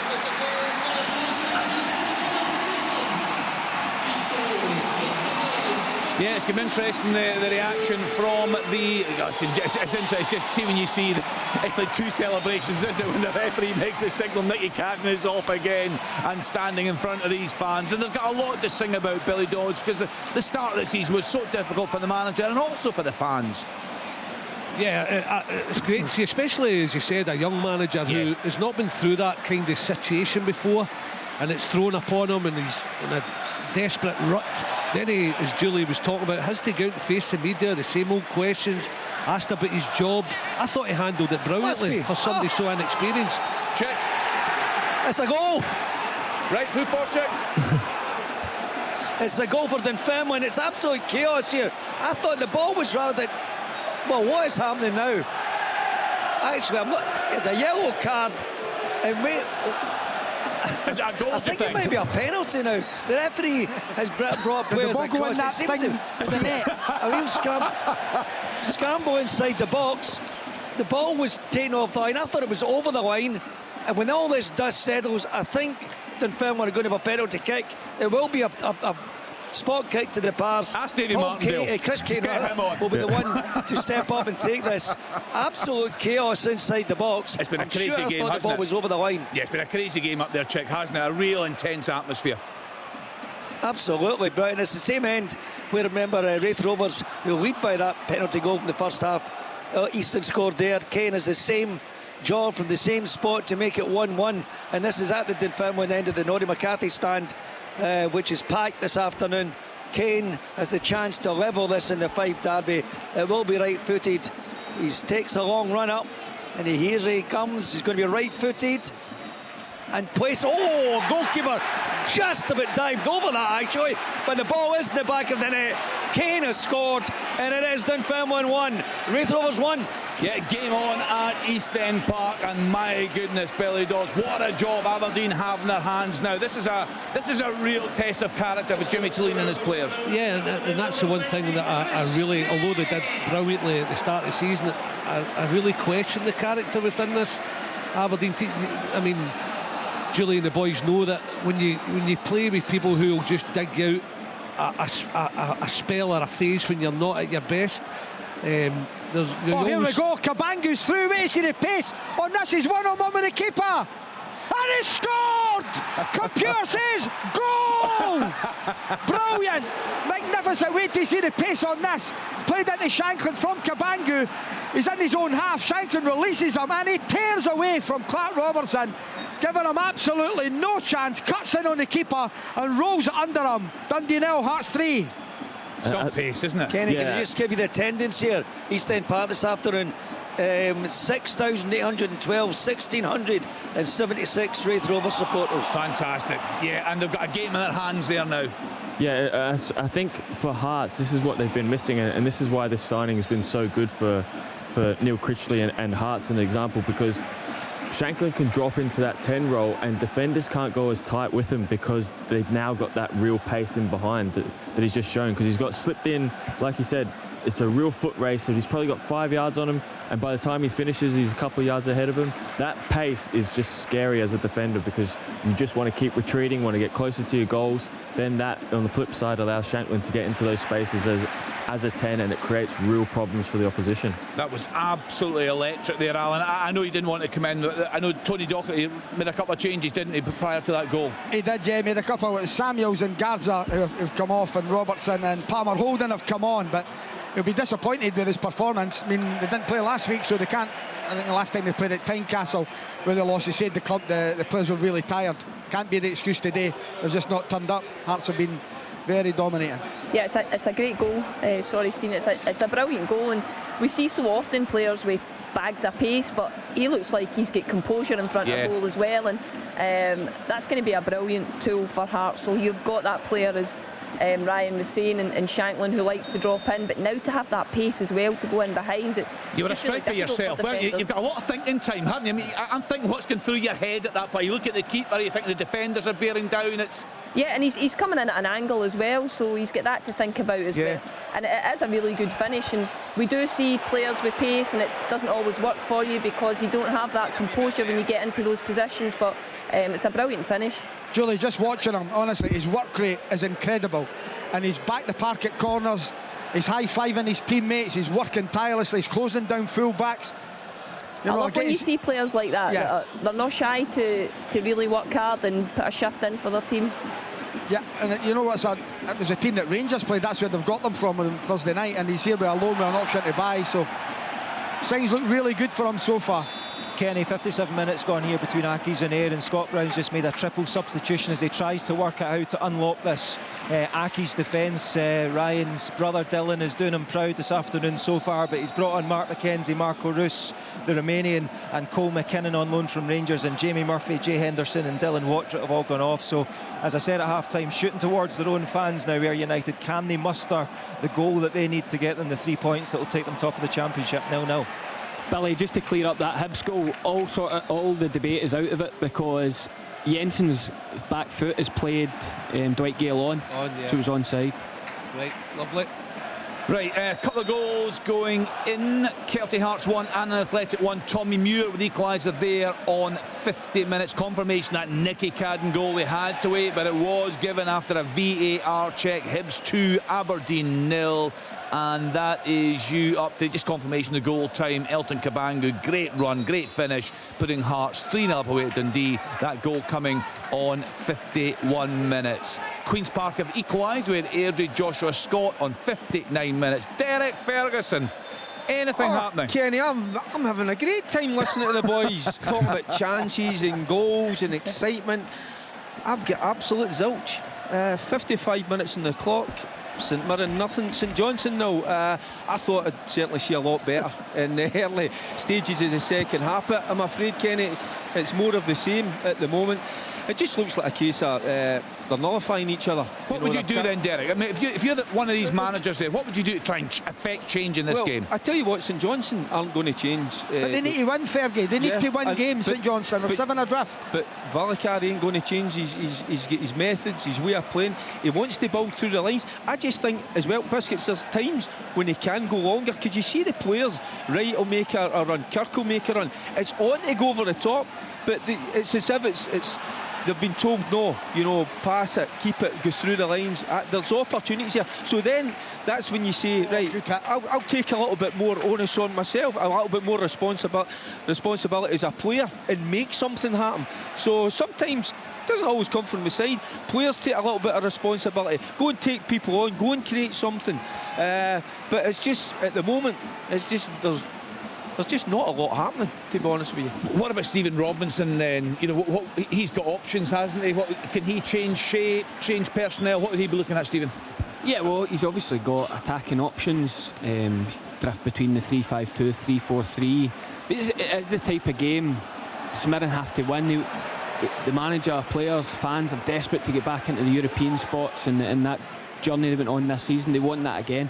This is the type of game they've got to win, and for all they've not quite played at their fluent best, I think it's a game that's there for him. I think just off the bench, someone go and be the match winner, 'cause it'd be such a big extra 2 points for them. Yeah, seeing Aberdeen fans, Billy, as you'd imagine, seeing some pictures there looking fairly glum behind the goal there. What would you like to see right now the manager do to try and get themselves back into this game? Really a third Hibs goal. I think he's got to think about making positive substitutions. Just players who are going to, I think, well, I see down there now that I'm looking down and you've asked me the question, Ambrose is stripped. Kenny, there might be another couple, but I think the only thing you can show your fans at this time when you're 2-0 down is get positive subs on, like forward players who are going to try and get you back in the game, get at people. But he's taken, I think it's Oakles that's gone off. No, it's Keskinen that's gone off as well. And well, the two of them, Keskinen and Oakles. I think Keskinen's been a disappointment, hasn't he, in recent weeks, Billy? Yeah, I think he's one of the ones that's lost confidence. He's quick. Sometimes has to think about it a little bit more, but early season he was good. He was getting end product, he was getting at players, he was being direct, but that's all gone. You're getting your wish, Stephen. I think Jensen is coming over to this right hand side and Mackenzie is going over to the left hand side, so there just doesn't seem anybody on that pitch that's going to get the fans off their seat. There doesn't look like anybody that's going to grab the game and go and create an opportunity. It's just not exciting when Aberdeen have got the ball at the moment. Now if they don't score in this game, that'll be the 5th league game that they've not scored a goal. Now Nisbet going on, is he hopefully going to make a bit of a difference and maybe add a bit of excitement to the Aberdeen attack? Maybe. There's two ways of doing it, Jules. There's firing into a challenge and showing that you care, and like not being silly and getting sent off, but just getting about the pitch and being robust. Passion, yeah, a bit of passion, exactly that, and coming out with the ball and driving the team forward. Or there's a chance. Nisbet just on, it's a good ball in. I think it was Jensen. They're on the attack. Mackenzie further forward.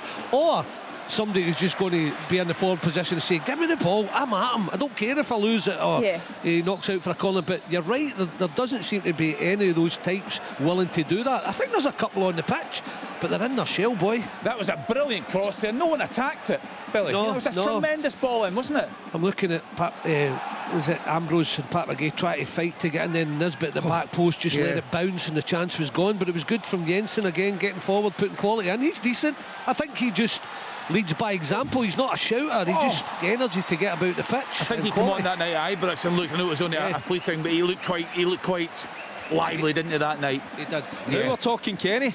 All right, yes, Derek. Yeah, getting themselves forward. A little bit of change of pace. It was Carey driving forward. I think the goalkeeper was always going to save it, but I wondered where he was going to try and maybe hold it or parry it behind. He parries it to Kirk. Kirk gets an opportunity, goes back to him with the head, and it's a save. It's a corner kick, but that's the first time St Johnstone have really created anything, looked a real threat. So listen, that's 60 minutes gone, things are looking up. Do you know what? I know I've been critical of goalkeepers. Now, he's a big favourite of the fans, Zach Hemming. The second save was good, but the amount of goalkeepers now you see parrying the first shot. Do you know what I mean? I think he could have held that. It's my pet hate. Isn't it? It happens a lot, doesn't it? Giving away corners left, right, and centre when they should catch it. I'm hopefully no goalies are listening to this. Hopefully not your goalkeeper. Yeah, there can be a bit of movement on the ball sometimes, but in that occasion, it's not really coming at him. But even in training, they're practicing punching it away, and back in when I was growing up, that was a kind of weakness if your goalie came out and punched it. It was a sign of be brave and catch it. Whereas now it's the in thing, I guess, to punch it away instead of catching it. Partick Thistle equalised at home to Morton. Dan O'Reilly with that goal just past the hour mark. Edinburgh City back in level terms at home to Stirling Albion. Uzi Z with that goal on the hour mark. And Athletic chewing up now away at Kelty Hearts. Tommy Muir on 59 minutes. Fulham have equalised away at Newcastle. Raul Jimenez with that one on 61 minutes. That's you up to date. Was that you, Derek? No, was it Dundee? Spittle with a shot, well saved. Young Nielsen's done well for Hearts. He has at centre half. He's done very well. But I really like Jamie McCart. No nonsense centre half. Wins his headers, clears his lines, speaks to his players, gets the Hearts back foot up the park. It's been a really good performance from Hearts. Let's get to Kenny Crawford. Ayr United, as we've been saying, have the opportunity to go top off the table. They passed up a big opportunity in the first half. That penalty was saved. How are we looking in the second period, Kenny? It's still 0-0 between Hamilton Accies and Ayr United, Kenny, and this is kind of what I was talking about before the game. They've got this chance, Ayr United, on a plate almost, to take first place, and they've got to have the character and the spirit and the enterprise to try and grab it, and so far they've not been able to, partly because of a resolute Accies side who are really doing well to contain, but Ayr have just really struggled to create any chances. Oh. Yeah, Derek. Oh, it's Carey. They're breaking a little bit quicker. They're playing balls forward a little bit quicker. They're not looking for a square pass. They're not looking to keep possession. They're getting the ball forward, and it was Carey just driving in. It's a big chance, isn't it? Kip makes a great run because he takes 2 or 3 St Mirren players away, opens up for Carey. I think he's just going for too much power. Just concentrate, hit the target, look for good technique, and he ends up going for the power and blazed it well over. But it's a couple of good moments for St Johnstone. He's a good player again, Carey, isn't he? Yeah, he's very good. Even at this age, he's sort of, when he was younger, he's more that out-and-out winger, whereas he's a 10 or coming in inside, and he's still got that eye for a pass, a wonder of a left foot. And yeah, you know, just watching it there, I'm expecting him when he's coming in on his left foot to really put something on target. But yeah, I was going to ask Ryan that from having played with him. I think for that situation, he's probably one of your first picks in the league, cutting in your left foot. For a lot of players, that's a half chance, but for him, that's why he's so disappointed, because that is a, you know, you can see it in training. He would have been fully expecting to score there, knowing him. And he's absolutely blazed it. He'll blame the pitch, of course. He'll say it bobbled, and he whinges constantly. But yeah, he would have seen that as a big opportunity. St Mirren went to the bench, Kenny. Kilty and Scott, forward-thinking players, so they're on the park now for St Mirren. Yeah, that game needs to be a whole lot better there. Alan, we were chatting about the start of the programme. The game was August. I think you were at the game up there at Dens, and Dundee, you know, battered Hearts that night. I think it's fair to say it's very much role reversal today. Completely, it's been total domination from Hearts. Dundee have had that one chance, the Simon Murray effort at the 44th minute, but apart from that, it's been all Hearts. They've been magnificent, defensively very strong, middle of the park. Beningame and Devlin have controlled things, and up front a real threat with Shanklin just playing off Kabangu. Spittle's been brilliant. Musa Drama on the right hand side worked his socks off.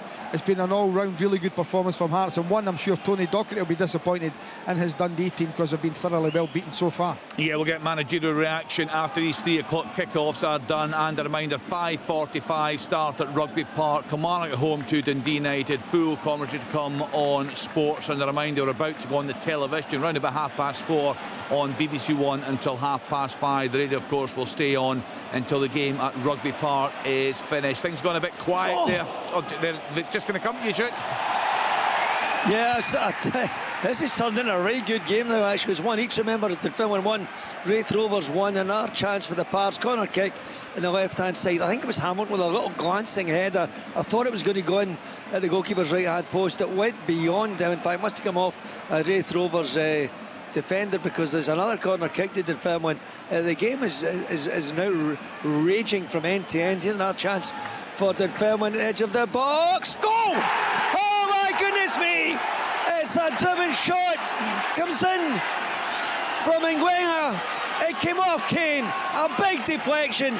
I don't know who's going to claim that. I'm not sure it was going into the goal. In any case, it was a great shot, but it came off Kane, deflected into the net, and it's Dunfermline ahead. It is Chris Kane's second goal of the afternoon. Dunfermline 2, Wraith Rovers 1. Yeah, we've not seen it, but Chris Kane's claiming that all day long, isn't it? Well, if he's even in the region, if it's brushed past him, he's claiming that. Be running away. Oh, here's more drama. Yes, Chick. It's another yellow card into the Wraith Rovers. Technically, now Barry Robson was booked earlier on. I don't know if someone else in the 10 area has been booked as well, because Barry has not moved away from the dugout. But there's been a second yellow card shown to someone down there. I can't see who it is from here. So as you might imagine, tempers are rising here inside East End Park. There's a change at the moment for the Pars. It's Richie Hostler who's coming on.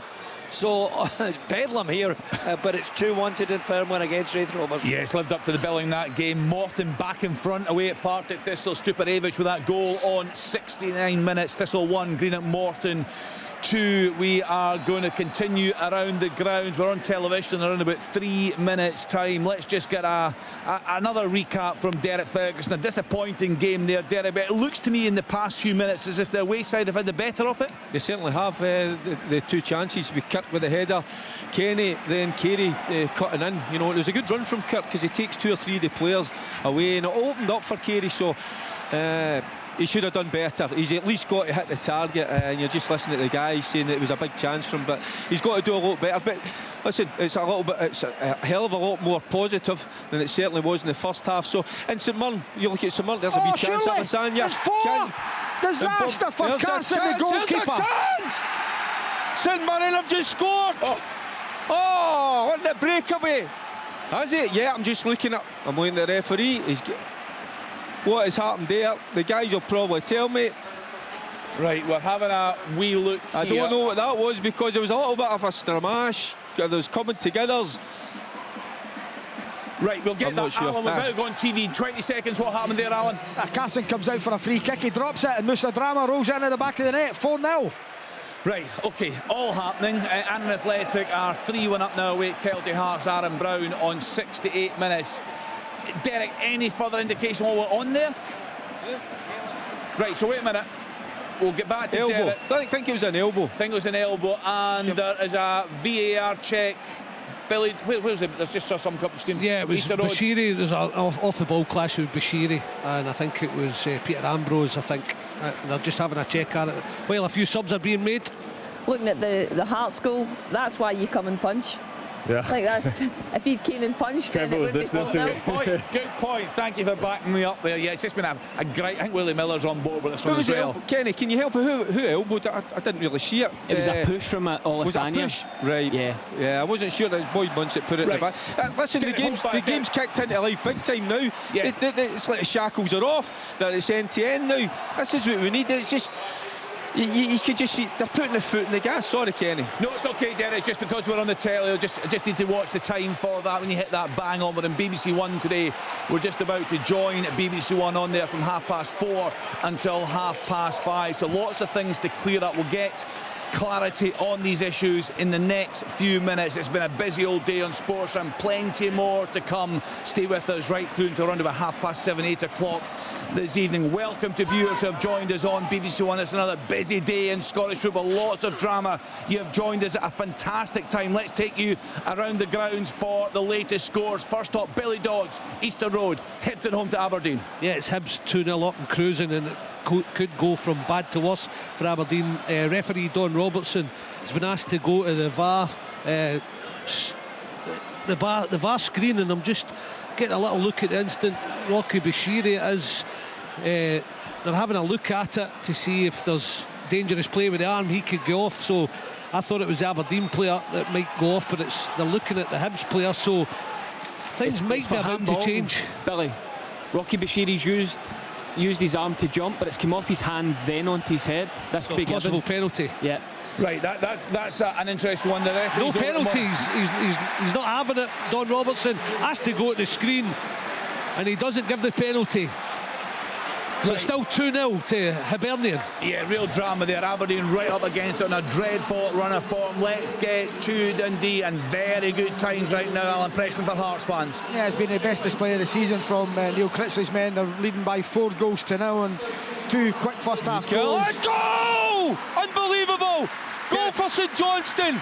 Incredible. That second half is certainly livened up. So St Johnstone into the lead, and how badly did they need that? The first half, well, the less said about it the better, but into the second half it's been livening up. Both teams starting to have a go. There's been substitutions, but as a Sturmash in the box, Mikolic, big centre back, ball just breaks to him. Not the cleanest of strikes. It just kind of, it was in slow motion as the ball went into the back of the net. Doesn't matter, it's in the back of the net. St Johnstone take the lead.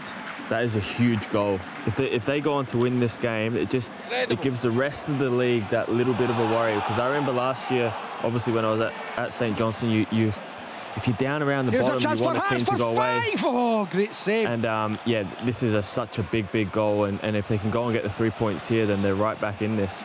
Kenny, I mean, St Mirren just had a goal chopped off there. Boyd Munns puts into the back of net. We thought it was an elbow, but we're hearing it was Alessandra, a little push, and one of the defenders. Must have been minimal, to be honest with you, Kenny, because from where I was sitting, it looked a perfectly good goal, but the VAR get involved and it was chopped off. So yeah, it was listen, the first half, as I said earlier, the less said the better. It was poor. There's a 1-on-1 Boyle right through, saved.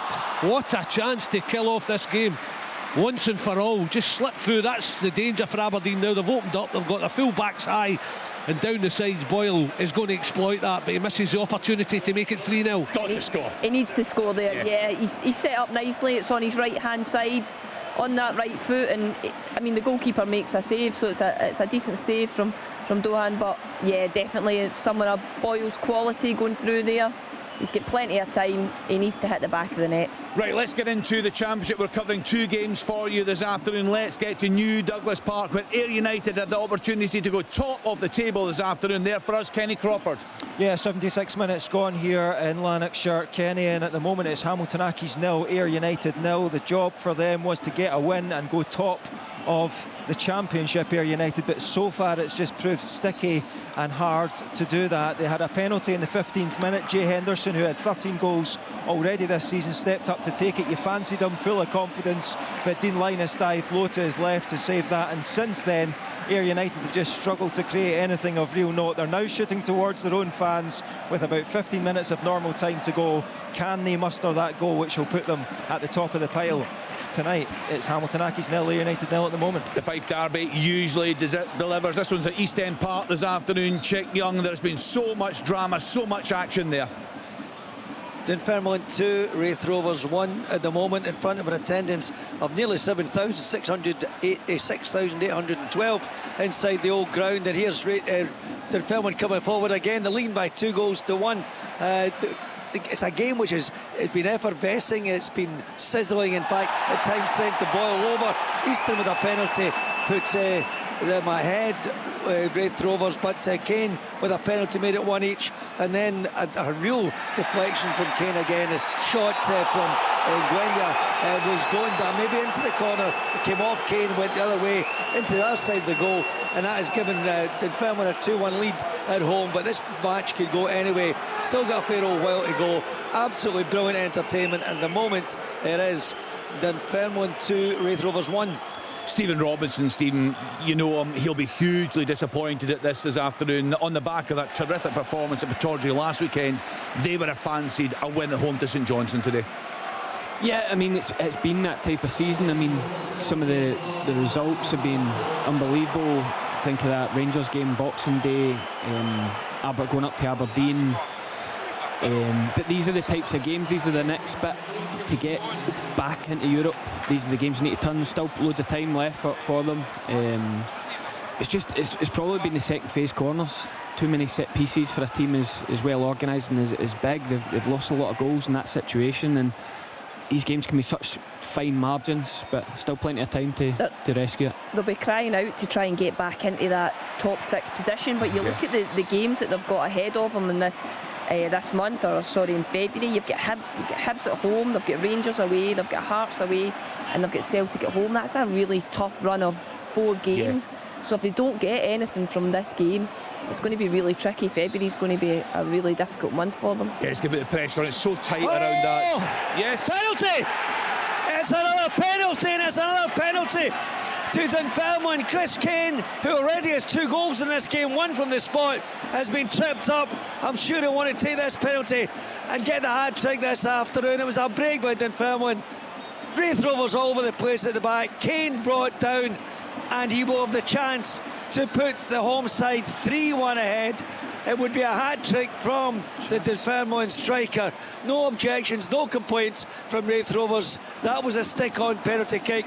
Chris Kane will step up chance to score a hat-trick. His second goal was a huge fluke. It was a shot. It was maybe going on to the goalkeeper's left-hand side. It came off his body, deflected to the right. He will be credited with that. So if this goes into the net, it's a hat-trick for Kane, for Chris Kane. Right-footed, buries it right down the middle. And Dunfermline and fans are joyous. Celebrations round East End Park. And it's Dunfermline who lead Wraith Rovers by 3-1. Chris Kane with a hat-trick. That'll mean a huge amount to the supporters there. It's been feisty all afternoon. Dunfermline now with their noses well in front there. Clyde back in it away at Bonnyrigg. Rose Martin Rennie with that goal. 2-1 to Rose over Clyde. Cove Rangers back in at home to Arbroath. Mitch Megginson, the man of many goals, equalising there. Liverpool 2-0 up now away at Bournemouth. The second of the game there for Mo Salah. Let's get back to Billy Dodds at Easter Road. We've chatted a lot at the start of the programme, Billy, about the troubles in recent weeks Aberdeen have had. How would you assess their overall performance today? Flat. Nothing shown even when they go behind. They could have had a lifeline in the penalty appeal that Don Robertson went to the screen and waved play on. Yeah, go! For Ayr United, they've got it! Oh, unbelievable. I think it's Mark McKenzie at the back post. He's now celebrating. 5-0! Cabangu, what a strike again this is. It's a Penrice corner flicked on by Vargas at the near post. Back to Cabangu, around about the penalty spot, left foot shot. Bang, back of the net. Dundee 0, Hearts 5. Yeah, it's Mark McKenzie for Ayr United. It was a cross by Jake Hastie just on as a sub down the left-hand side. Deep cross right to the back post, and what a lead by Mark McKenzie on as a sub as well, and he just floated it over Dean Linus, and it just kind of kissed the crossbar, the underside, as it dropped down into the back of the net. And what an important goal that is. This could be the goal that puts Ayr United top of the championship. It's Hamilton Accies now, Ayr United 1. Right, I have to tell you, Kenny, the reaction in here from Livingston defender Ryan McGowan was quite something. Ayr United, yourselves and Falk, it's an incredible title race round. I didn't like how excited he was that Ayr scored. I thought it was a goal for Hamilton to make it really interesting. But yeah, you know, well, good credit to Ayr. They've obviously had to battle. Hamilton's made it difficult for him, and it's a huge goal. But yeah, like I said, it doesn't change too much at this point in time. But just looking at that 5-0 Hearts result, that is a big. It's a statement of intent, isn't it? It is. We chatted before the programme and about how much they've improved in recent weeks, and this is evidence today. Yeah, because, you know, it's not as if Dundee are, you know, been struggling recently or on a bad run of form like Aberdeen are at the moment, or, you know, even St Johnstone with them being down the bottom of the league. This is a team that was level on points with them, just beating Dundee United in the Cup. You know, a good, solid outfit at home, and they've just gone and torn them to bits. Yeah, just watching a replay there, Stephen, you were alerted like I was. That looked as if the keeper was outside the box when he grabbed the ball there in Paisley. Yeah, you're just thinking that he's maybe handled outside the box, but obviously not. They've obviously had a look at it and played on. It was just the Cabangu goal. It's not only the finish, it's quite a hard take on the half volley. He rifled it into the bottom corner, but it's also the movement. He's lost his marker, he's on the move. He is looking like find of the January transfer window. A lot spoken about how it's a difficult month and managers like to roll with that. Hearts have done a good bit of business getting Cabangu in. Yeah, I've just seen Cabangu and Shanklin go off there, Alan. A great reception for the big travelling support at Dens. Yeah, both of them getting a standing ovation, and rightly so. You know, and Wilson's been brilliant. I think he's been a catalyst for Hearts' resurgence since he's come into the squad, the young man.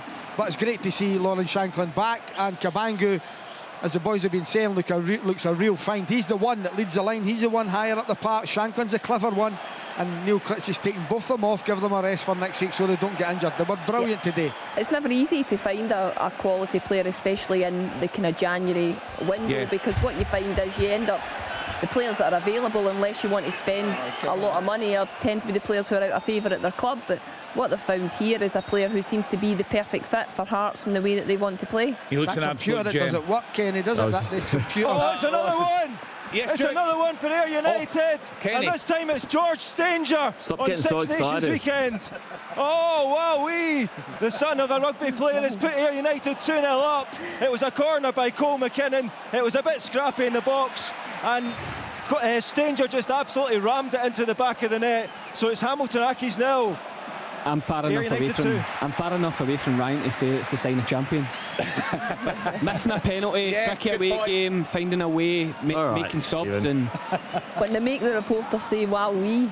It's like the kind. I know where you're situated there at New Douglas Park. The dugouts are just down below you. What's that reaction from that Ayr United bench? I'm thinking about Scott Brown. Really calm at the moment, but he was such a frustrated figure throughout the match. I'm sure he'll be so relieved, Kenny, because when you get that opportunity on a plate to go top of the championship against a team who have lost their last 2 games 3-0 both times, you want to take it, and now they're 2-0 up. Kenny, that's brilliant, isn't it? Son of a rugby player. I'm the son of a roof sheeter, so I don't know the rest of the guys are. You've had a couple of pints, that could be difficult to say. I'm definitely right with that. I actually thought after I said it, I hope he is Tony Stanger's son. I'm pretty sure he is. Yes, and your dad did all right producing 2 pretty good footballers, I would have to say. And it's a fair play to Mr. Ferguson. Cove Rangers have turned things around late on at home to Arbroath.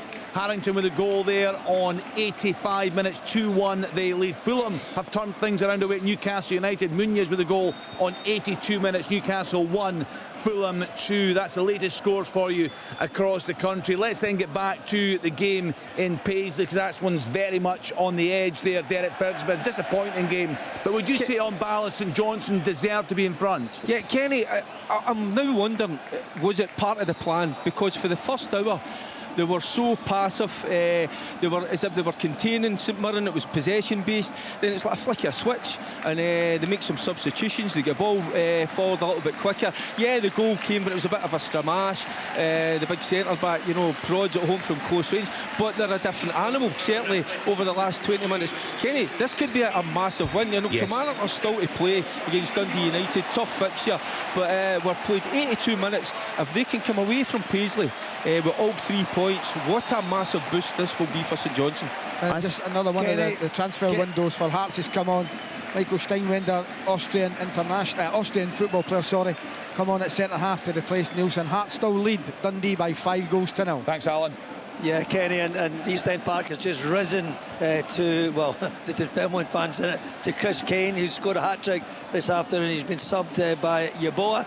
I think the manager has just allowed him to take that bow, rightly so. Hat-trick for him.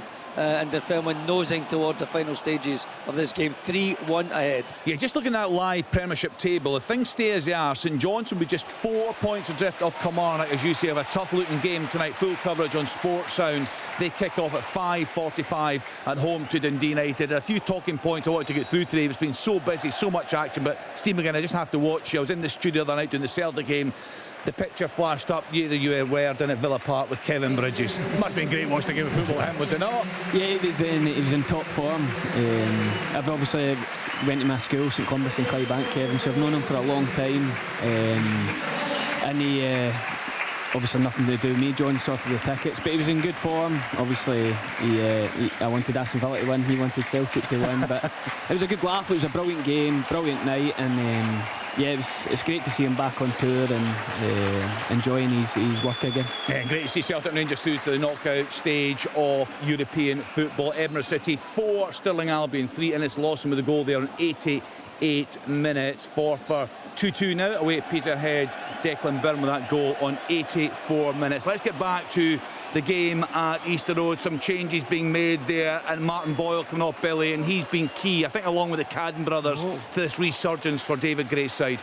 Yeah, really good going forward. A team that has got momentum, they just win games, even though I wouldn't say Hibs have been at their scintillating best today, but they're so confident. You can see with their 2 chances, and Boyle had one to make it 3 as well, that they're a team full of confidence, on form, and they fully deserve the 3 points today. But Aberdeen, they've made a few subs as well, Kenny, throwing on an absolute number of forward players, but they just can't get going. It doesn't matter what they do.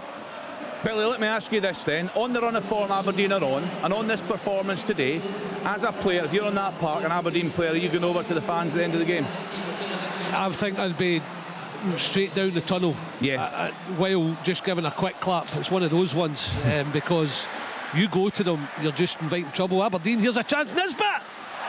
That sums it up from about 8 yards, 9 yards, takes a touch, wait till you see this, and just pops it over the crossbar. Great chance. Yeah, just waiting for a replay to go in here, Stephen. Oh, that's a big chance. You fancy Kevin Nisbet from there, but it's what we were chance! Oh, what a goal that would have been. Brilliant play by Hearts down the left-hand side. Starts off with Craig Gordon.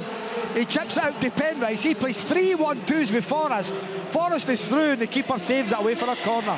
Billy, the chance comes from, we were speaking about the balance, and Julie was right to mention that they haven't scored very many goals. They haven't looked like scoring here, but it comes from the two fullbacks. Coming out to Jensen, he's cutting back the original cross from McKenzie. I do think they're much better balanced with Jensen on the right. No, they are, there's no doubt, and they're pushing the fullbacks high as well, so, but it's leaving them open, as I said, when Martin Boyle, who's off now, obviously spins down the channel, goes through 1-on-1 with the goalkeeper. You were going to say Keeper's Kevin all Bridges over the there place again. Oh, the Hearts have hit the bar. I mean, this has been absolutely the goalie incredible, is all over the place here. It's a corner from Danda. It's whipped in on top of him. He comes out, he gets something on it, not a lot, and the ball eventually breaks back. I think it's to Devlin at the edge of the box, and it's a deflection on it. Crashes off the crossbar. This has been an absolute hammering. This is a Dundee side that beat United in the Cup, drew with Rangers, drew with Celtic at Dens. Hearts have annihilated them. Yeah, just crashed off the bar there, Alan. To be fair, you said earlier in the programme you strongly fancied Hearts to finish in the top six, and now within a point of that. Is this as good a performance as you've seen in a long, long time? Yeah, this season, without any shadow of it. Oh, chance again, and again. Oh. It's just chance after chance after chance. It's incredible stuff. But no, this is as good. Neil Critchley will not have had a better performance than this in his Hearts managerial career. They've been so dominating. This is a tough fixture. Dens is a tough place to come, as Celtic and Rangers and United have found out in recent weeks. But Hearts all over them from that 15th minute when that first goal went in from Lawrence Shankland. It shows you the quality they've got in their squad, though, because they've made quite a few changes. They've took off their front line, but they're still managing to create opportunities, and it just shows you that they do have quality on the bench. Yeah, they certainly do. Part of Thistle equalised late on at home to Morton. Logan Chalmers with that goal in stoppage time. Let's get back to Derek Ferguson. I can see in the pictures here St Mirren pushing for that equaliser, Derek. Yeah, they certainly are, Kenny. They've made changes. They're pressing, but I tell you what, strangely enough to me, St Johnstone look pretty comfortable at the moment. You know, they contained St Mirren certainly in that first 45 minutes. Yeah, it didn't make for a good watch, but I think that was part of the game plan, because all of a sudden they burst into life. They've got their noses in front. They look pretty comfortable to me. You look at St Mirren, you know, they're putting plenty of balls into the box, but you need a bit more quality if you're going to get that equaliser. So we're talking, 2 minutes of normal time. Obviously there'll be time added on, but St Mirren, you know, after that fantastic 3-0 win against Aberdeen last week, you've got 6,298 fans in here, and I think they were expecting a St Mirren win. Well, at the moment, doesn't look like it. You know, we were in here a couple of weeks ago, me and Stephen, and we had our hands in our heads regarding St Johnstone and how they performed against Dundee, because they lost the game in the first 20 minutes. They were so open, they were so just gung-ho right from the start, and I think they've changed. You know, the first half, as much as they were keeping it, they were very much in their shape, they were keeping their system, knowing that they could be in the game. They have those players to come on and make a difference in the last or in the second half, last 30 minutes, and that's exactly what they've done today. That's what it felt like, Ryan. Yeah. It felt they wanted to be so safe and secure. They knew the threat of Alessandra, Mandarin up top. They were dropping off, so there was no room for them to run in behind, but they were really safe in possession.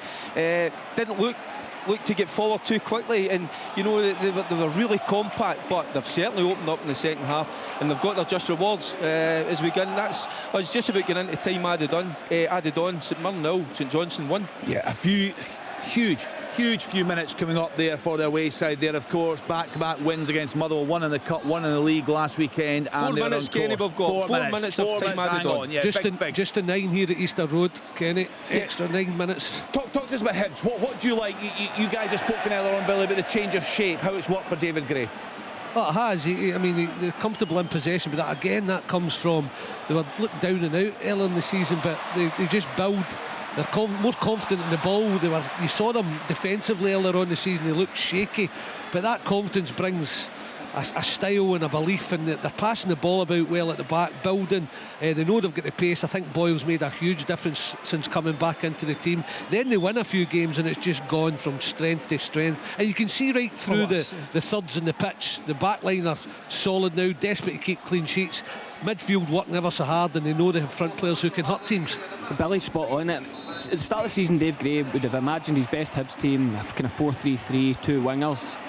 He's actually, they've went to the wing backs. They've actually got more success out the wing backs in an attacking sense than they did playing the 2 wingers, whether it be Ellie Youhan, Junior Hoylett. I think the 2 Caddens have been a sensation as wing backs, and also it allows you to be a back 5 with 2 in front. So not only are they better attacking, they're a lot more compact without the ball. Stephen, I just wonder if that sliding doors moment in the Aberdeen game, 3-3, the last time Rocky Bashir, I remember Sir Alex Ferguson, it was Mark Robbins with his header that seemed to keep him in a job. The chat that day in Edinburgh before that Aberdeen game is this was David Gray's last chance. And Bashiri scores an equaliser, and they've just taken off since then. And Aberdeen have went completely the opposite way. We said that earlier, Alan. When Soccer put Aberdeen back ahead in that game late on, it was a midweek game, that would have had Aberdeen in the live table 25 points ahead of Hibs. As things stand, and it's going to stay given the scoreline now, Hibs will be 2 points behind the Dons. It's been an incredible turnaround. Well done to David Gray, because we said he was under pressure. We had Hibs fans in the programme. They didn't like criticising a man who was seen as a Hibs legend, but he was steadfast. He knew, he was confident he would turn things around, and they've certainly done that. Alan, just in terms of the game you're at there at Dens Park, we're giving a lot of praise to Hearts today, but it's got to be a concerning performance for Tony Docherty. It really is, and they could be losing another one here. Vargas is clean through just with the goal that he beat. Bang! 6-0! 6-0 to Hearts. Unbelievable stuff. It's brilliant. Dundee are all over the place. He's rolled through, and from 18 yards he hits it across the keeper into the back of the net. The keeper's been poor. He's better than this, Trevor Carson. He's at fault for goals today, but his team have chucked it. Tony Docherty will be bitterly disappointed. He wouldn't have seen this coming after the last 3 results, 2 against Rangers and Celtic and 1 against Dundee United in the Cup. But this has been an absolute hammering for his side. It could have been more. Dundee 0, Hearts 6. Kenny, that's full time at New Douglas Park. Hamilton Accies 0, Ayr United 2. 2 late goals by Mark McKenzie and George Stanger, and there is a new leader of the championship, and it is Ayr United. Yeah, absolutely fantastic. We saw the game last night. Ryan's in the studio with us. A fantastic win for his Livingston team away at Falkirk. Looking then at the live table, Ayr United 47 points, Falkirk 46. They do have a game in hand. Livingston 45, Partick Thistle 36 points. They make up the top 4. Let's then get back to Chick Young still playing through the East End Park, Chick. Yeah, we're into time added on. It remains Dunfermline 3, Wraith Rovers 1, and a very convincing second half performance from the Pars. Remember, we had a hat-trick from Chris Kane, albeit 2 penalty kicks and a huge deflection that came off his body.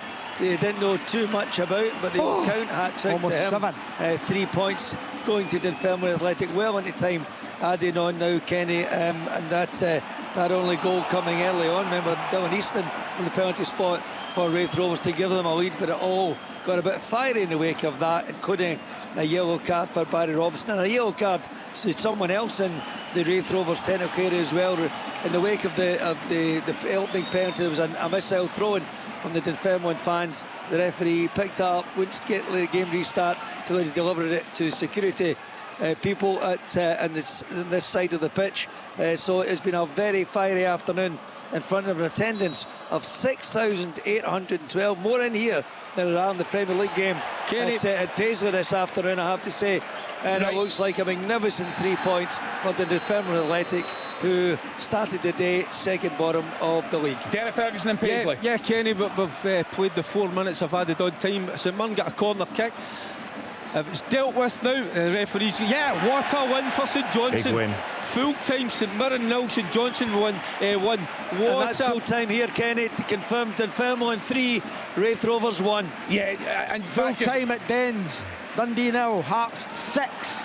Right, OK, and I want to hear the reaction from the Aberdeen fans as well, Easter Road, Billy, because last week for the first time I think we agreed we heard boos off at half-time against St Mirren, boos in the full-time whistle. A big travelling support there again today. It's going to be interesting to hear the reaction from them, Billy. Yeah, well, it will be. A few of them have disappeared, so they're obviously not happy. Of course they're not happy getting beaten 2-0 and no league wins in 14, so that's where they're at, and usually the away fans are the ones that really get behind you and stay with you, but a few have disappeared, so I'll tell you about that reaction in about 2 or 3 minutes time, Kenny. Yeah, we'll get that from Billy. And just seeing the celebrations there, Ryan, of course you're a former St Johnstone player, absolutely massive there for Simo Valakari and his players. We said before the game they had to build the momentum of the cup win and the league win over Motherwell, and they've delivered. That's exactly what they just needed to hang in there, and I think every single game that went on that they were losing, it gives the other teams above them more confidence, whereas now they'll be looking over their shoulders thinking this St Johnstone team's not given up yet. And I think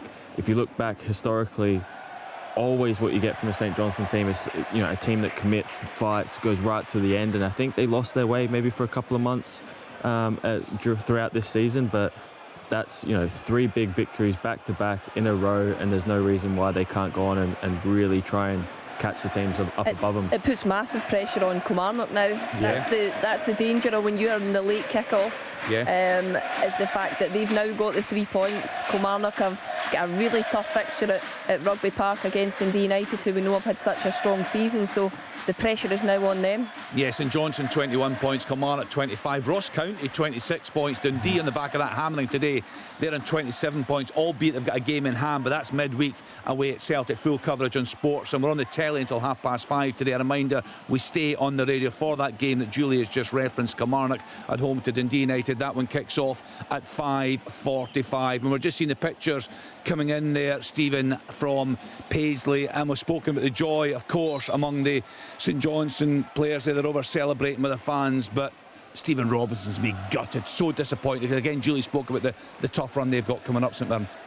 Yeah, but over the course of the season it might not be the worst thing. Some of their best performances, results have been against the top 6 teams. I think, I mean, me watching the game, I felt quite comfortable from a St Mirren point of view. I felt that at one point a lot of the game was played in St Johnstone's half, whether St Johnstone had the ball or St Mirren, and I felt that the breakthrough would come a couple of minutes obviously before St Johnstone get their goal. They have the goal ruled out with the VAR, but to lose at home to St Johnstone from a set piece will really frustrate Stephen Robinson. That's it, Kenny. It's finished here. Hibs 2, Aberdeen 0. A stroll for Hibs. Yeah, I mean, it was never in doubt, Billy, was it? Another very flat performance from the away team, but Hibs absolutely flying now under David Gray. They're going to be buzzing after this. They're a team just full of confidence. Yeah, up to 33 points as well, just 2 behind Aberdeen. It's been an incredible turnaround after them sitting bottom of the league a spell this season. They can see they're playing with so much confidence, the way the authority they played throughout the game and got their 2 goals at important times, so they fully deserve the 3 points. And Aberdeen, they have to find a way of rectifying the situation, and it doesn't look like coming anytime soon. No, a real struggle for the Dons. Again, just seeing some pictures coming in there from Paisley. Simo Valakari, he can hardly contain his emotions there. No wonder. We will get reaction, of course, for you on sports, and we're on the telly till 5:30. We'll try and bring you some managerial reaction before you leave us at 5:30. But for now, what I'll do is I'll go through the full classified scores for you, then we'll look at the